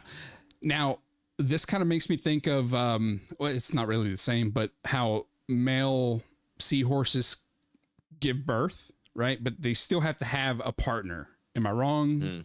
Or no? I think they just carry the eggs in a pouch. They I just don't carry. think. Yeah. Yeah. Okay. Yeah. But they're like they have to be fertilized by like another seahorse kind of thing. Yeah. I mean, well, Right. eggs come from the female, so And they carry it. Yeah. Yeah. Okay. So they actually fertilize. It's like deposited in them, and they fertilize it and carry it. Yeah. Kind of thing, or something like that. Something like that. I don't know. Yeah. Yeah. Hey man, I only know how to make human babies. Look, man. Just kidding. Right. Right. So the mostly rare phenomenon can occur in some insects, fish, amphibians, and birds and reptiles, but not mammals. Documented examples have included California condor, Komodo dragon. Dude, oh my god, can we do Commando Dragon? Commando Dragon show title.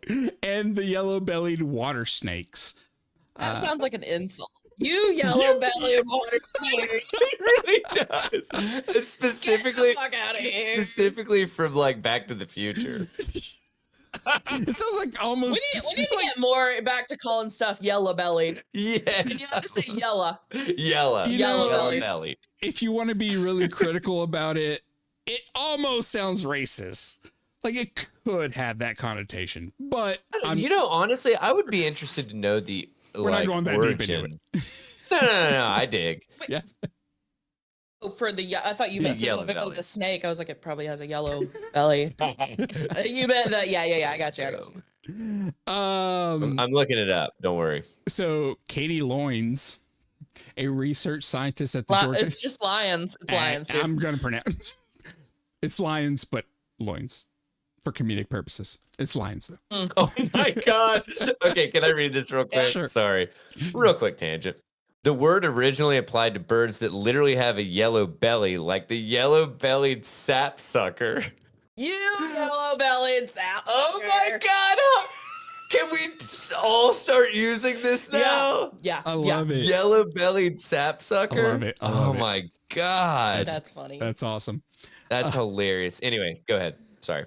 I'm sorry, Allie. How do you pronounce her last name again? Lions. Sorry, I don't know why I keep putting the U and I don't know, man. Katie, I don't know.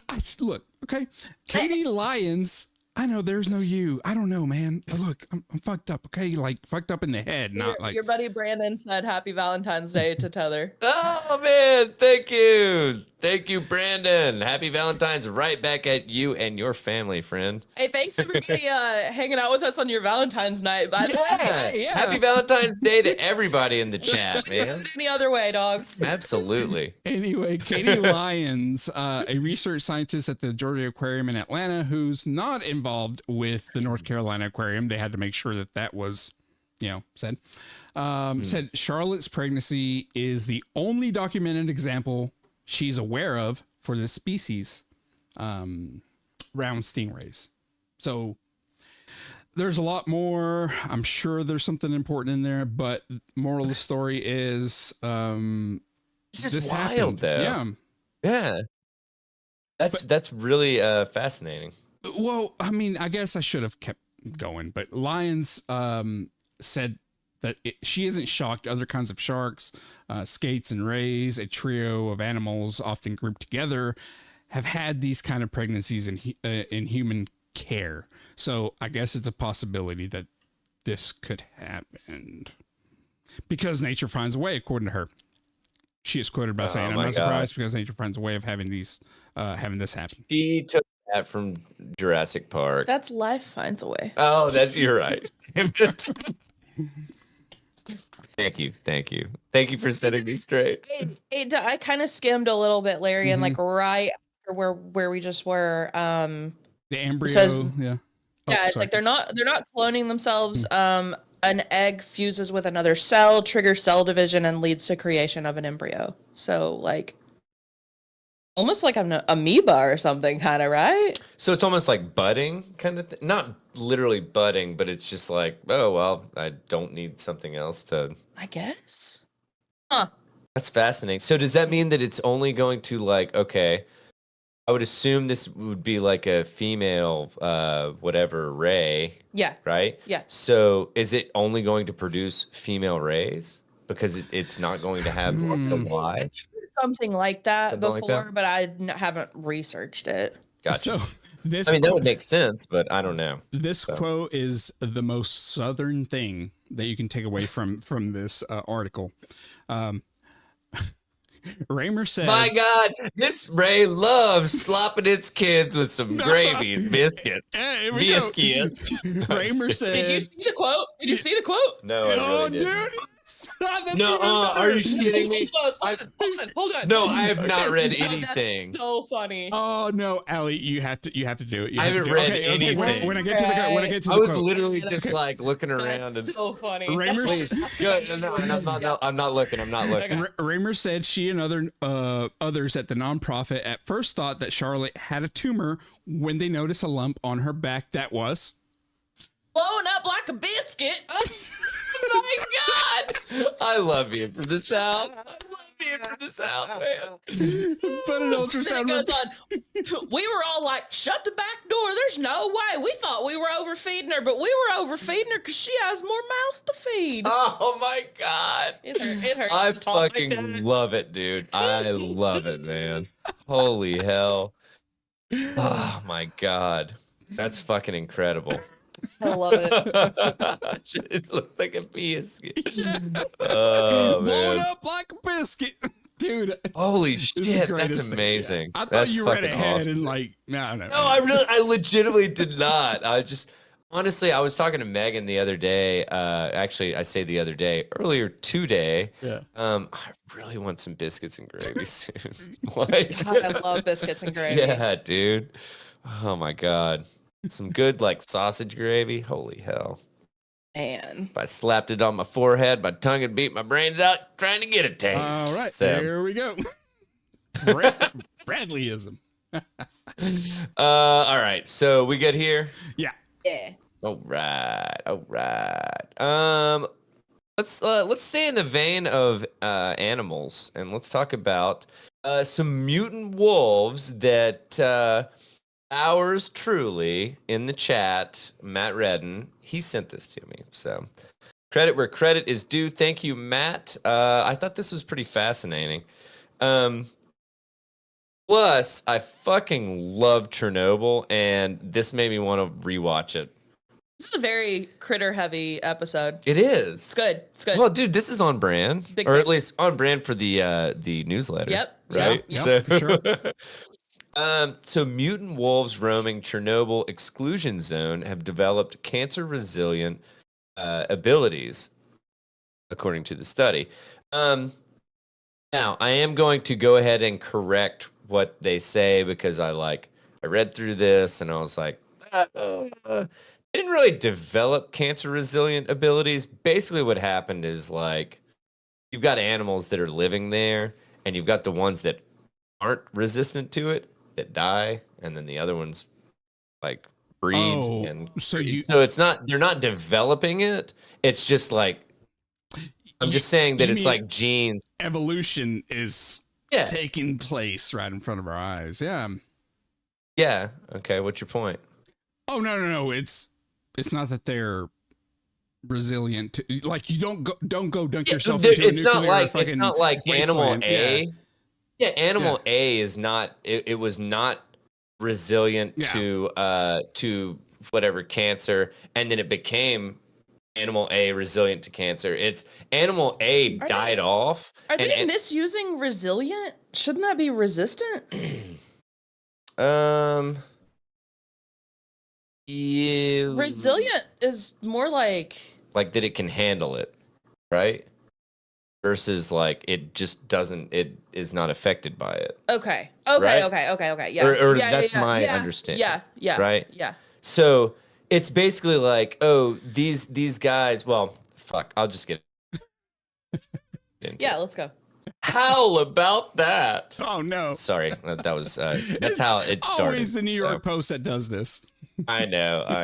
Oh, we got to look at the Allie Griffin. So if you have qualms with how this is written, Allie Griffin at the New York Post. So, mutant wolves that roam the human-free Chernobyl exclusion zone have developed cancer-resilient genomes that could be key to helping humans fight the deadly disease, according to a study. The wild animals have managed to adapt and survive the high levels of radiation that have plagued the area after a nuclear reactor at the Chernobyl power plant exploded in 1986, becoming the world's worst nuclear accident. I have watched that so many times. You love that. I love it. Yeah. I could literally watch it every week. Megan's probably going to like text me during this. She's probably heard me say Chernobyl and she's like, no, please, not again, dude. Yeah. Yeah. But I've watched it so many times and I keep on forgetting that it happened the year that I was fucking born. It's crazy. Which is wild. Well, the hell's the year you were born too, wasn't it? No, I was 85. Oh, okay. Anyway, so humans abandoned the area after the explosion leaked cancer-causing radiation into the environment, and a 1,000 square mile zone was roped off to prevent further human exposure. But in the nearly 38 years since the thanks New York Times, New York Post. Yeah, it's all the same. Yeah, right. But in the nearly 38 years since the nuclear disaster, wildlife has reclaimed the area, including packs of wolves that seem to be unaffected by the chronic exposure to the radiation. So, oh man, I'm seeing these like pictures and I'm like, I want to watch this so fucking bad now. Megan has already commented on this and she said that, we need a longer break. Yeah. Anyway, so hey, it's her fault for getting employed out at ORNL, because then I got to go on like site visits and stuff occasionally, and they're like, oh, this was like a really old reactor that we used and stuff, and this is how it worked, because it worked very similar to the reactor that fucking exploded or whatever. And so it's not in use anymore, but like, okay, just wanted to make sure that you were covering your bases and not divulging anything that you signed a waiver for. Dude. So the running joke with Megan working at ORNL is I was like, oh man, you got like security clearance? Like what? Like, are you not allowed to talk about stuff? She goes, dude, my security clearance is one above foreigner. And I was like, well, what does that mean? She goes, well, let me put it this way. Foreigner is one above visitor. So she's like, I don't have clearance. Like, yeah. there is nothing. So, but no. So it's super cool getting to go out there and just see the like, for instance, getting to go out and see the heifer and just like see that. God, this shit that they're talking about, if you saw Oppenheimer, like, dude, it's just so weird that like our lab, like fucking Oak Ridge, had a big hand in that. Like, that is so wild to me. Like, and nobody fucking knew that it was going down. That's the point of a secret project. I mean, I get it, but it's like it's such a astronomically large project. Yeah. How can like that shit? But like even so, there's a book, and the Girls of Atomic City. Yeah. Have you read it? No, I haven't. So my mom read it. Megan read it. Both of them really loved it. I want to read it. But it was just it's this thing of like people getting hired to do a job that they're not allowed to like know anything other than the one thing that they do, kind of thing. Oh, you mean like you know what it reminds me of? Pretty much. Kind of, but you know what it really reminds me of? I always get it mixed up with the Radium Girls. Oh, I hadn't heard of that one. Oh man, really? Oh no, that's a good dollop episode to listen to. Really? Yeah. Oh man, it's like people that were in like factory, like they used to use radium before they knew what radium poisoning was. Yeah. To like make like the hands on watches glow in the dark. Yeah. And to paint them, the women would like they needed their brush to be like so they would lick their brush and then pay like their jaws were falling off. Oh, Like you haven't read the book for book club, have you? Oh, okay. Speaking of jaws falling off, man, listen, I've exposure to shit. Yeah, well, yeah. Okay. Two things. I have not read the book that Allie's talking about, but I've heard about it in passing. No, I don't know if it's a book. I just there's a really good Dollop episode on it specifically, but like it's just like that's just kind of what the like case in general is called. Well, I've heard about that in passing. I don't know many details about it. Number two, Megan is celebrating because she said there's a book that she's read that Allie hasn't. So yay! But so Megan was telling me about this book that basically you had people getting hired to do jobs that they were like, basically they didn't know why they were doing it. They were just hired to do this job and not ask questions, kind of thing. Yeah, which made me totally think of the fucking Murder Castle. Mm-hmm. And all the contractors, like that. Every contractor is like, well, why am I installing this weird ass pipe that goes down to this place and stops? And it's like, don't worry about it. Don't fucking worry about it. And then, I mean, like, it's it's so weird. But anyway, I'll move on. So Kara Love, an evolutionary biologist and ectotoxicologist. No, not ecto. Sorry. Ecotoxicologist. That's fun. I know, right? It's like, I want ghosts. Yeah, that's my exact thought. Right. Ecotoxicologist in Shane Campbell Statton's lab at Princeton University. God, that's a fucking mouthful. Dude, I would have spent like 30 minutes on that one alone. Dude, I almost did. I almost had to tag Allie in for help. Wait a second, hold on. So you're telling me that this is anyway? Yeah. So they've been studying how the mutant wolves have evolved to survive their radioactive environment and presented their findings at the annual meeting of the Society of Integrative and Comparative Biology in Seattle, Washington, last month. So they basically went into the exclusion zone in Chernobyl. And they put GPS collars that would measure radiation exposure on the wild wolves. And so they could know exactly where they were, how much exposure they were getting in those specific areas so that they could basically say, oh, you know, these are high exposure places, these are low exposure places, all that jazz. They learned that the wolves are exposed to 11.28 millirem of radiation daily for their lifespans, more than 6 times the legal safety limit for humans.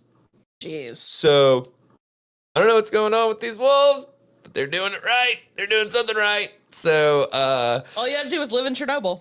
Perfect. Right? There you go, man.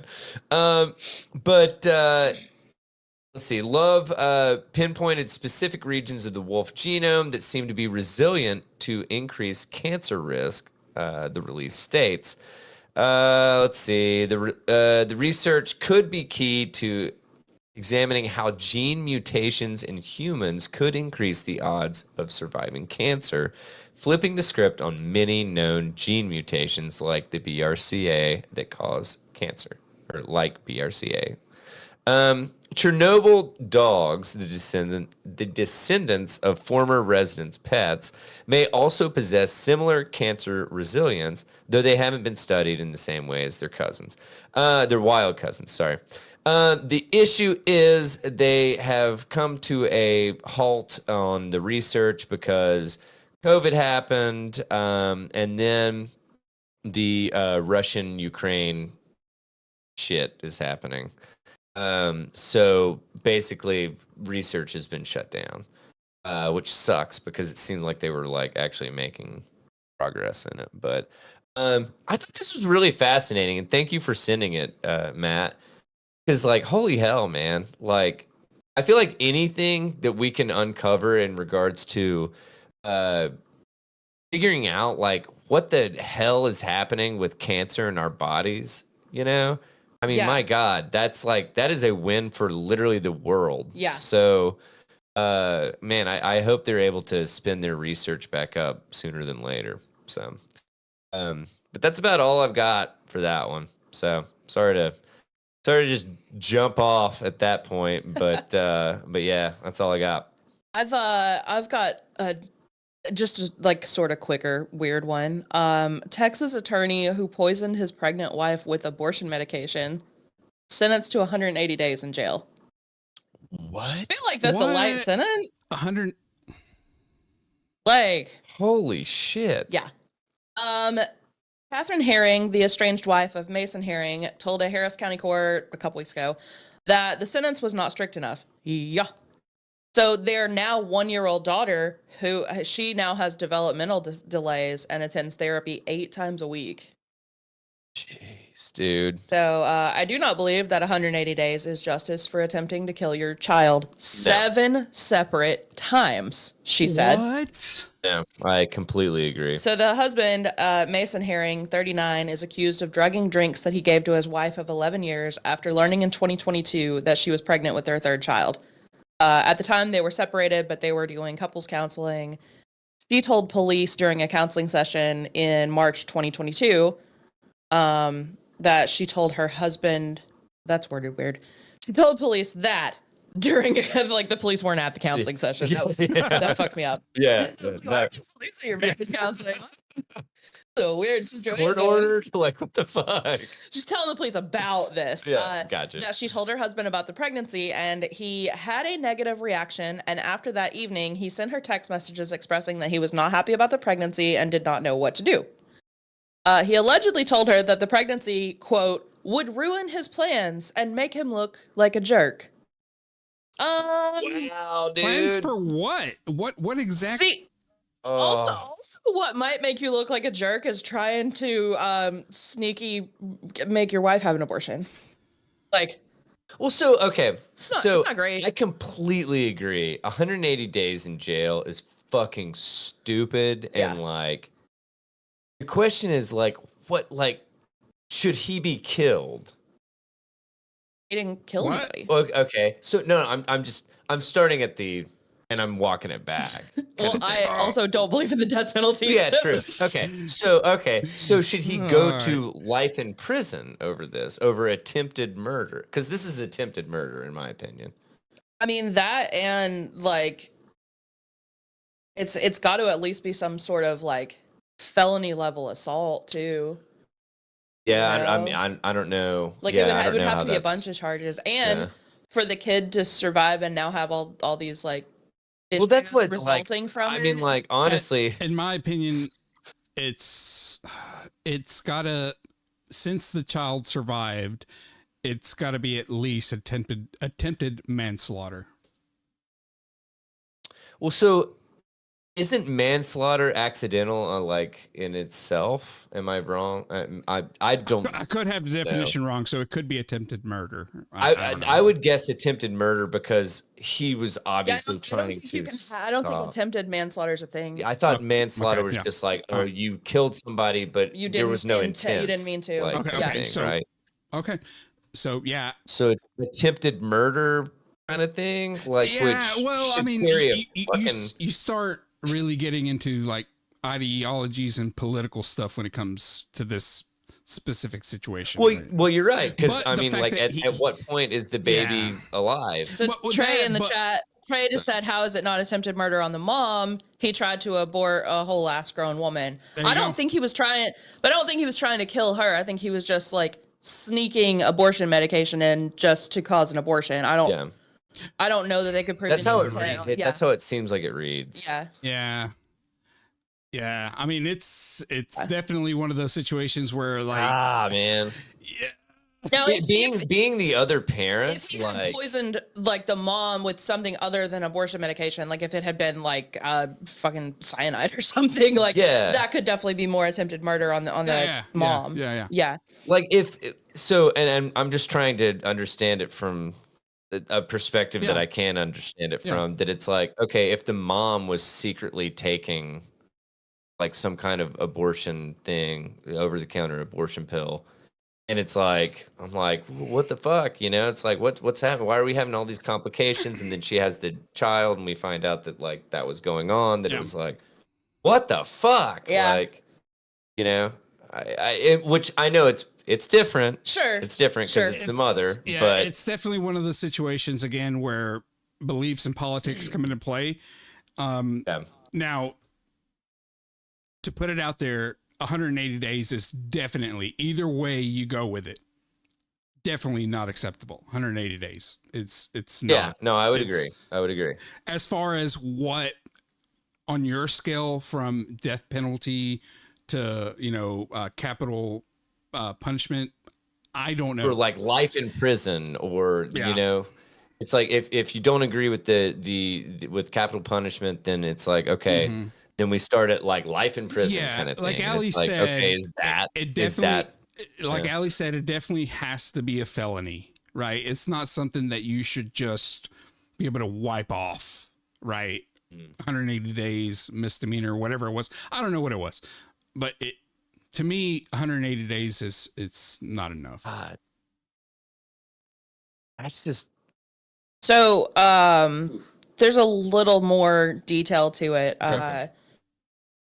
So she told authorities that her husband began to talk to her about her hydration and how she needed to drink more water. That's not. Well, I'm always saying that too. I'm not trying to poison y'all. I just want you bitches to be hydrated, okay?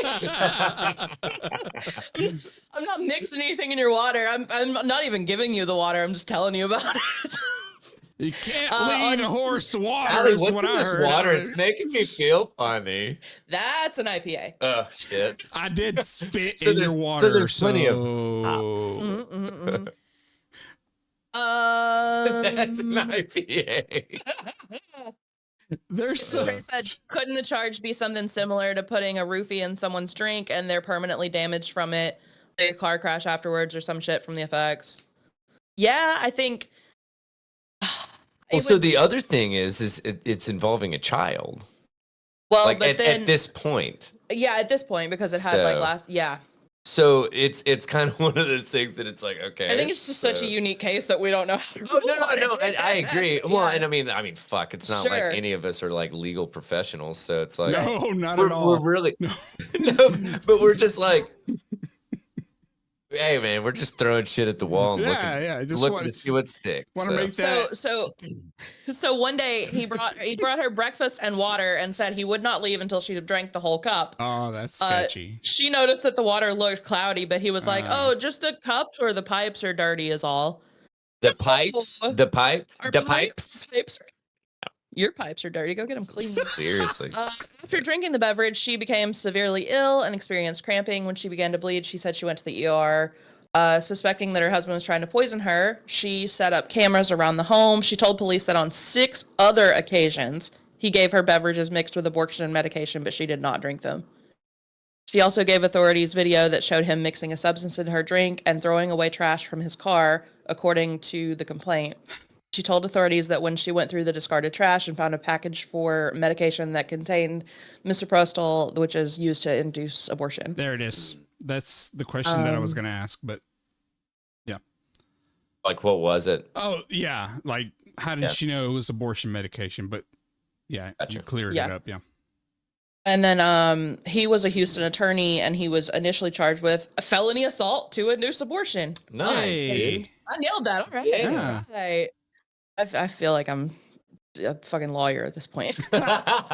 She's not, by the way. God. So done with her. I'm gonna hang Allie's like honorary JD behind her. Between all the shit that I read, just dude. It's a weird hobby, and then now, I'm so tired of the courthouse.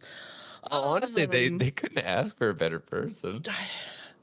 They're like, we think this girl is really into true crime, so let's throw her on. I've not said anything to make them think that. Like, I don't. Look, all right, I have thoughts on Allie being a juror on a case that I would be involved in.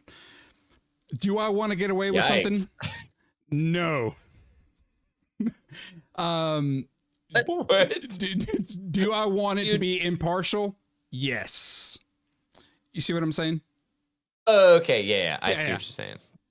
Yeah. He's just saying that you might not be a good impartial juror for him. Yeah. I'm paying you compliments. Like, no, they ask you if you know anybody in the case or any of the lawyers or anything. Like, oh, they ask no. you that. Hypothetical. Yeah. Like, if you didn't know me, would I want you? No. But at the same time, because I'm paying too much attention. It's like, oh, shit. This girl, like, looks at everything. Fuck. Dude. No. Man. They asked me so many questions this time and they still fucking left me on the jury. Yeah. Okay. So Mason Herring was a Houston attorney. He was charged with the felony assault to induce abortion. He accepted a plea agreement and charges of injury to a child and assault of a pregnant person. In addition to 180 days in jail, a judge ordered him to 10 years of probation and barred him from having contact with his estranged wife and his 1-year-old daughter.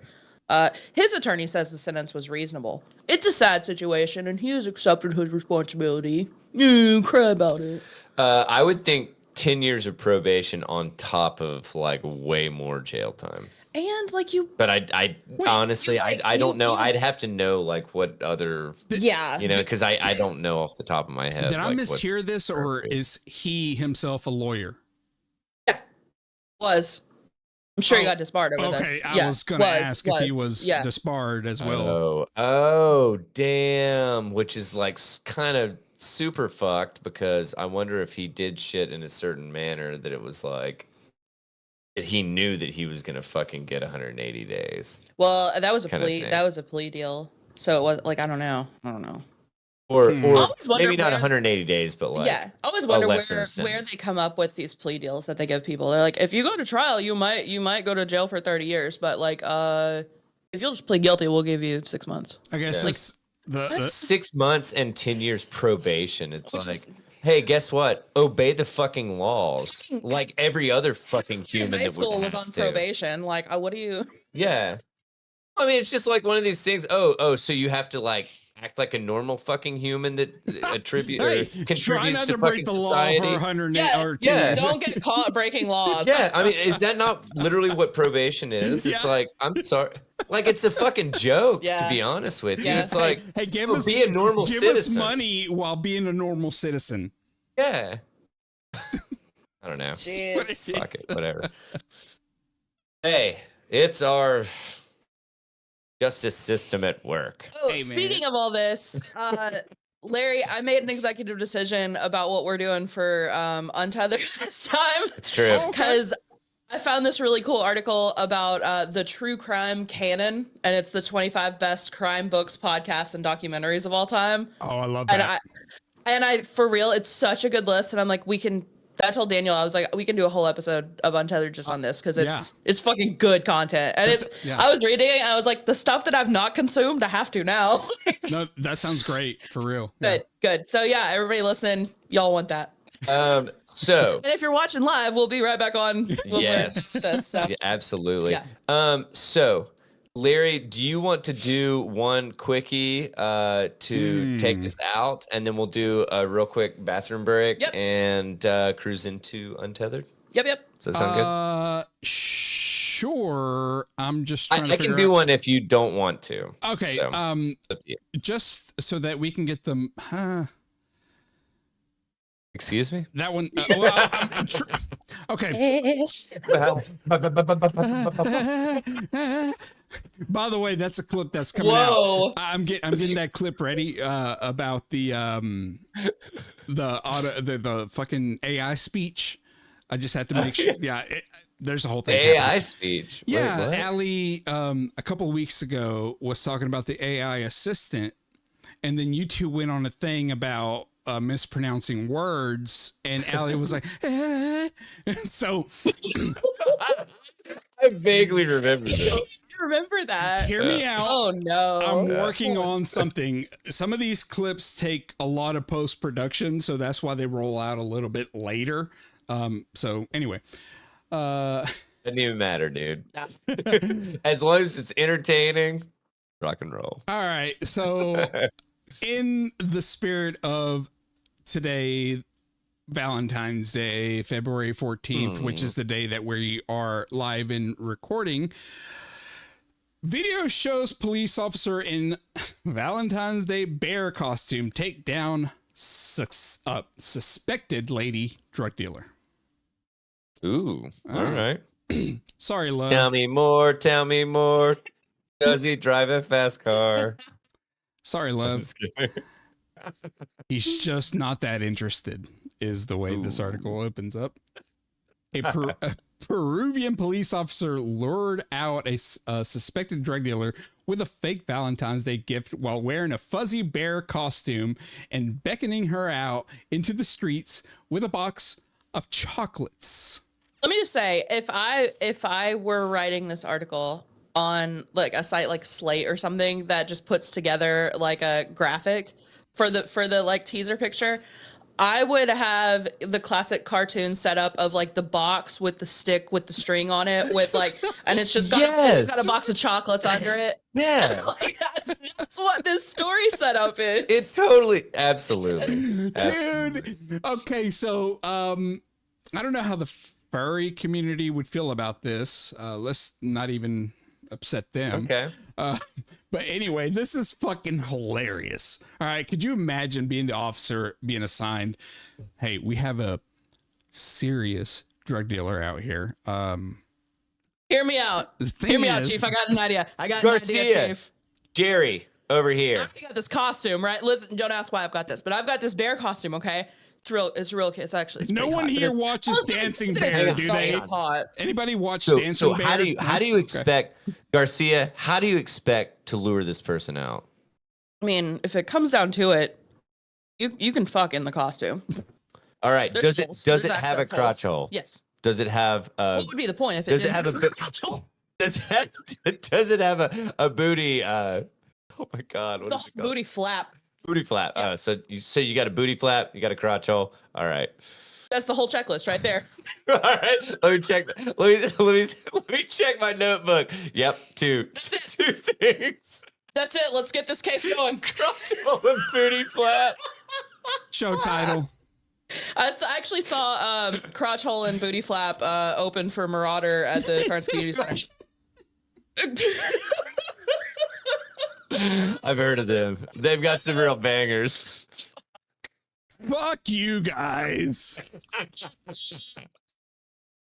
Lindsay, didn't you have a story? Yeah. No, not anymore. Come on, dude. Come on. Okay. You can do it. Quote. Here we go. Quote. Can you imagine a triple plush teddy bear captured a drug dealer? Triple plush? What does that mean? What the fuck does that even mean? 3 times as fluffy. 3 plush? What is this, a Cottonelle ad? Whoa, hang on. Are you telling me you've only got a double plush teddy bear? That won't do. Fuck out of here. No. No. I only deal with triple I'm trying plush. to catch a drug dealer. You roll in with a double plush? Not a fucking kindergartner. Come on, guys. This is serious work. This isn't Build-A-Bear. This is the fucking PD. Whoa. Anyway. Did you just redact yourself? I don't know where we're talking. Oh, yeah, Peruvian. Peru. It's Peru. Wait, right? It's the Peruvian PD, the PPD. Anyway, on the day of love and friendship, joked Peruvian National Police spokesman Jose Honorio. It happened in Lima, the country's capital. Video shows the officer down on one knee, holding a sign that reads in Spanish, "You are my reason to smile." The candy, wow. the candy and a heart, the candy and heart-shaped balloon, I guess, with candy and heart-shaped balloon. Yeah. The duped, man. The duped suspect came out on her porch before the video cuts to another shot. This time, the officer without a mask, but still dressed as a bear, placing her in handcuffs. Dude, I love this. And the screen getting arrested by a whole ass triple plush teddy bear, and he's just taken off the head. I'm running. I'm suiciding by cop. Yeah. I'm jumping off a cliff. I'm like making I'm sudden moves immediately. Y'all would never let me live that down. no. And you shouldn't. You shouldn't.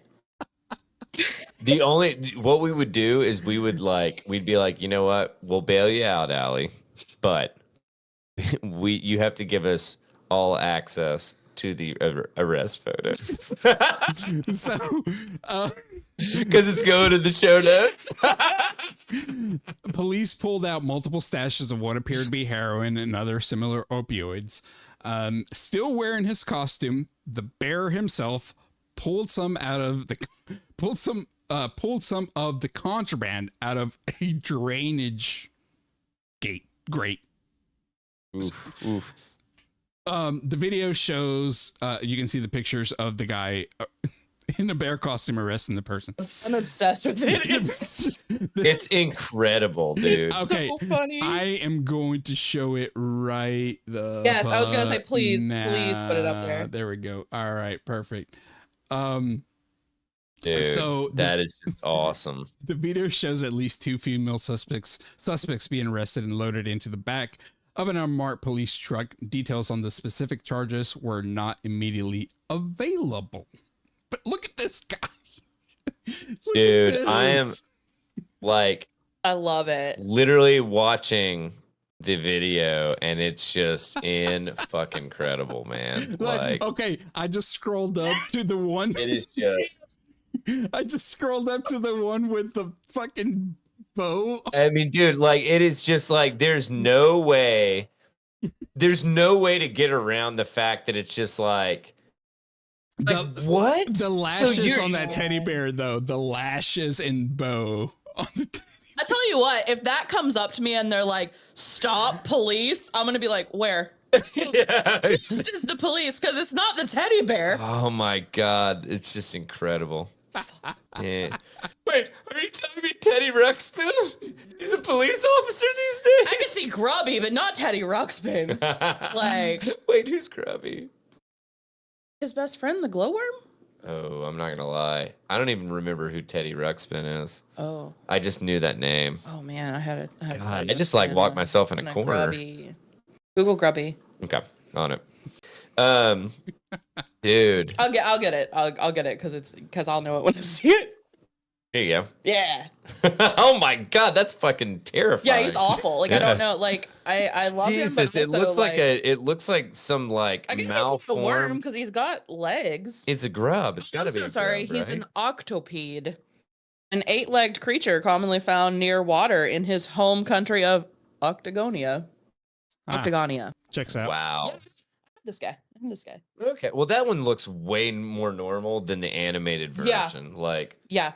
The animated version looks like it's just disease ridden or something. I don't even know what. So, holy shit, man. So, man. I hope that nobody fell prey to a fucking teddy bear trying to give out chocolates. Yeah, well, if you really looking to serve arrest warrants. If there's a bear that knocks at your door and you have committed felonies in, I don't know, the last 1 to 2 years, don't open the door because it may be a cop. Dude, that seems like pretty solid advice. It's pretty good logic. Yeah. So just saying. Just throwing that out. So honestly, with episode 289 of the Tether Radio podcast, not only do you get entertainment and news, but you also get public service. So all cops are bastards, like ACAB. ACA.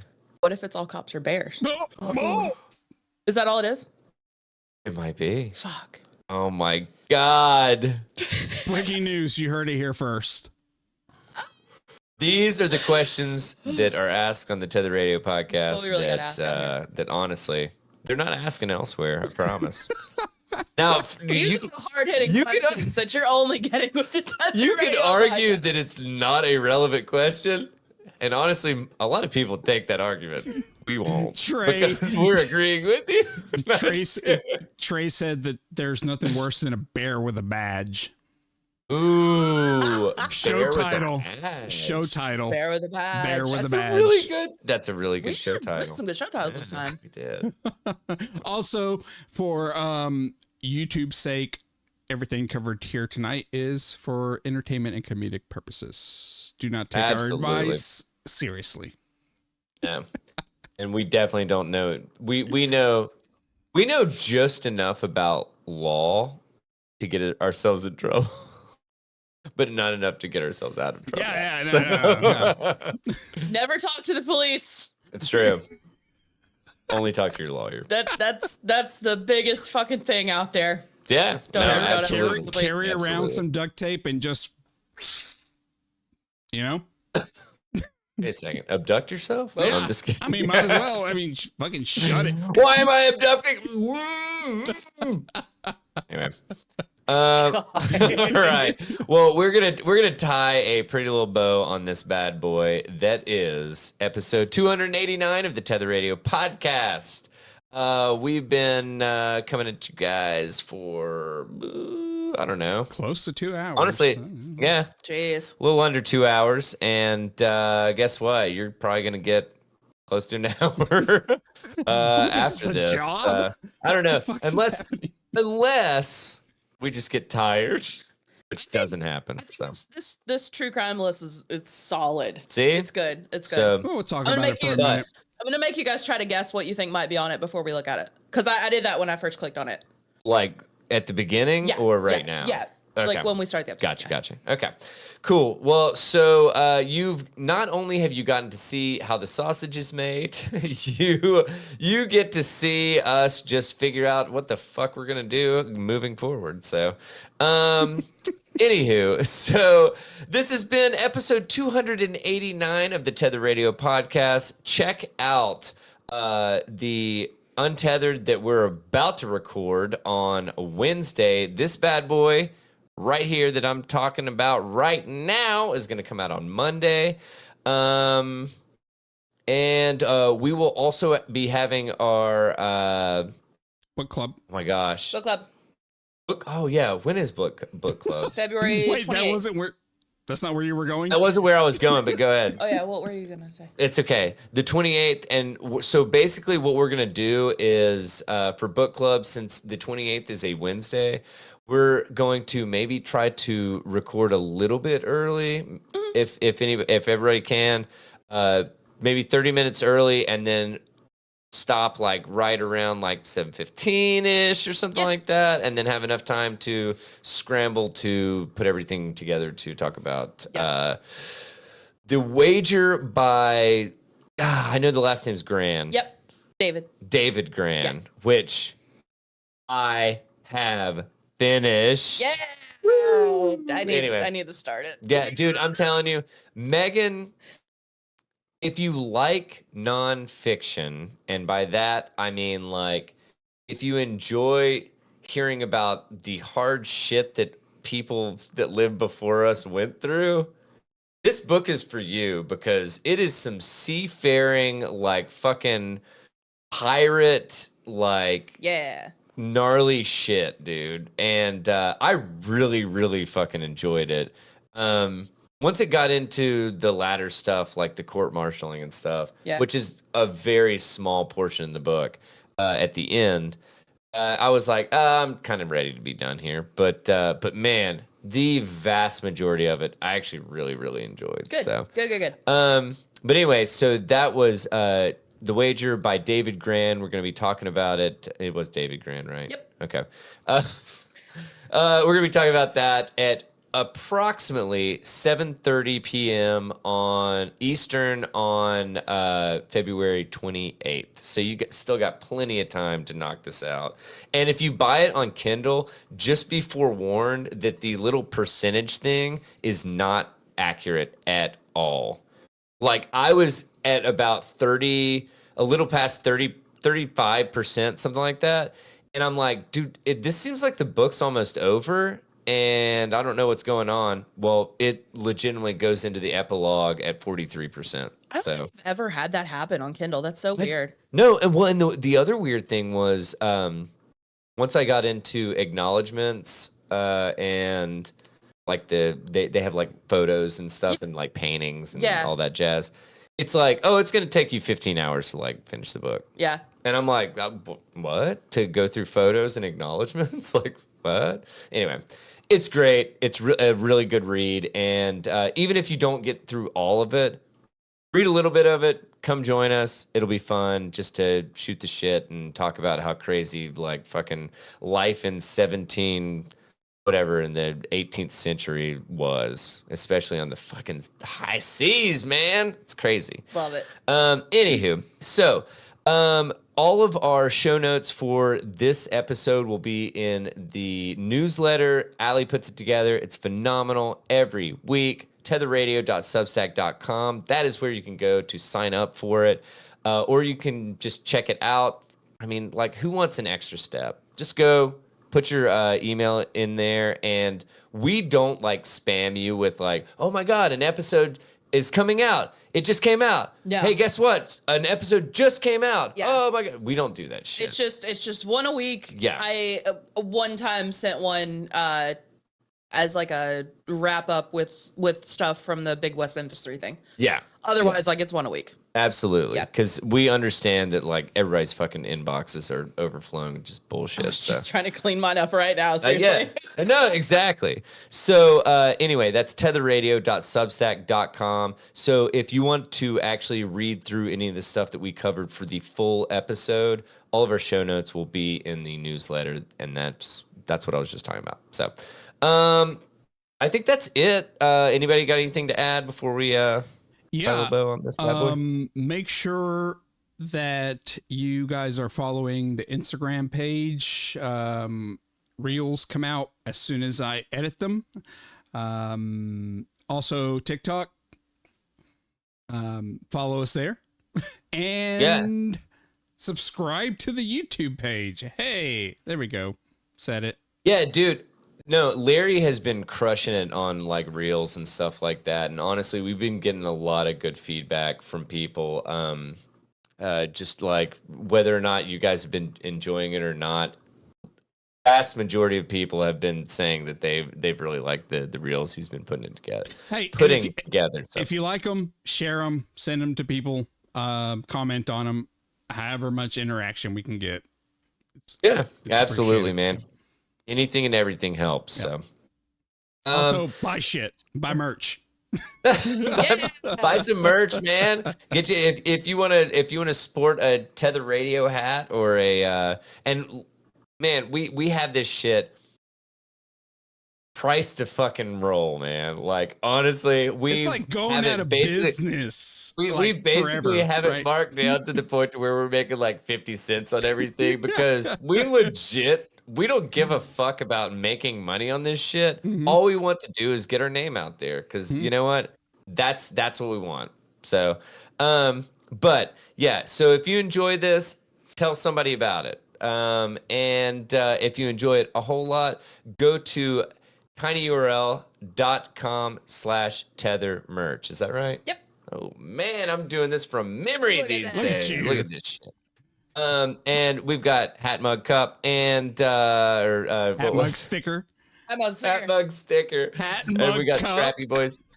Oh, we need cup. Oh, we do need cup. Can we get cup? No. Well, we better put some Stanleys on there. We charge like $90 for one of those. Oh my god. They aren't available. So I can only do so much. But anyway, check it out. tinyurl.com/tether merch. Other than that, hope you guys enjoyed this episode. Be sure to check out the Untethered episode if you're not joining us live. And until then, take it easy, friendos. Bye. Bye.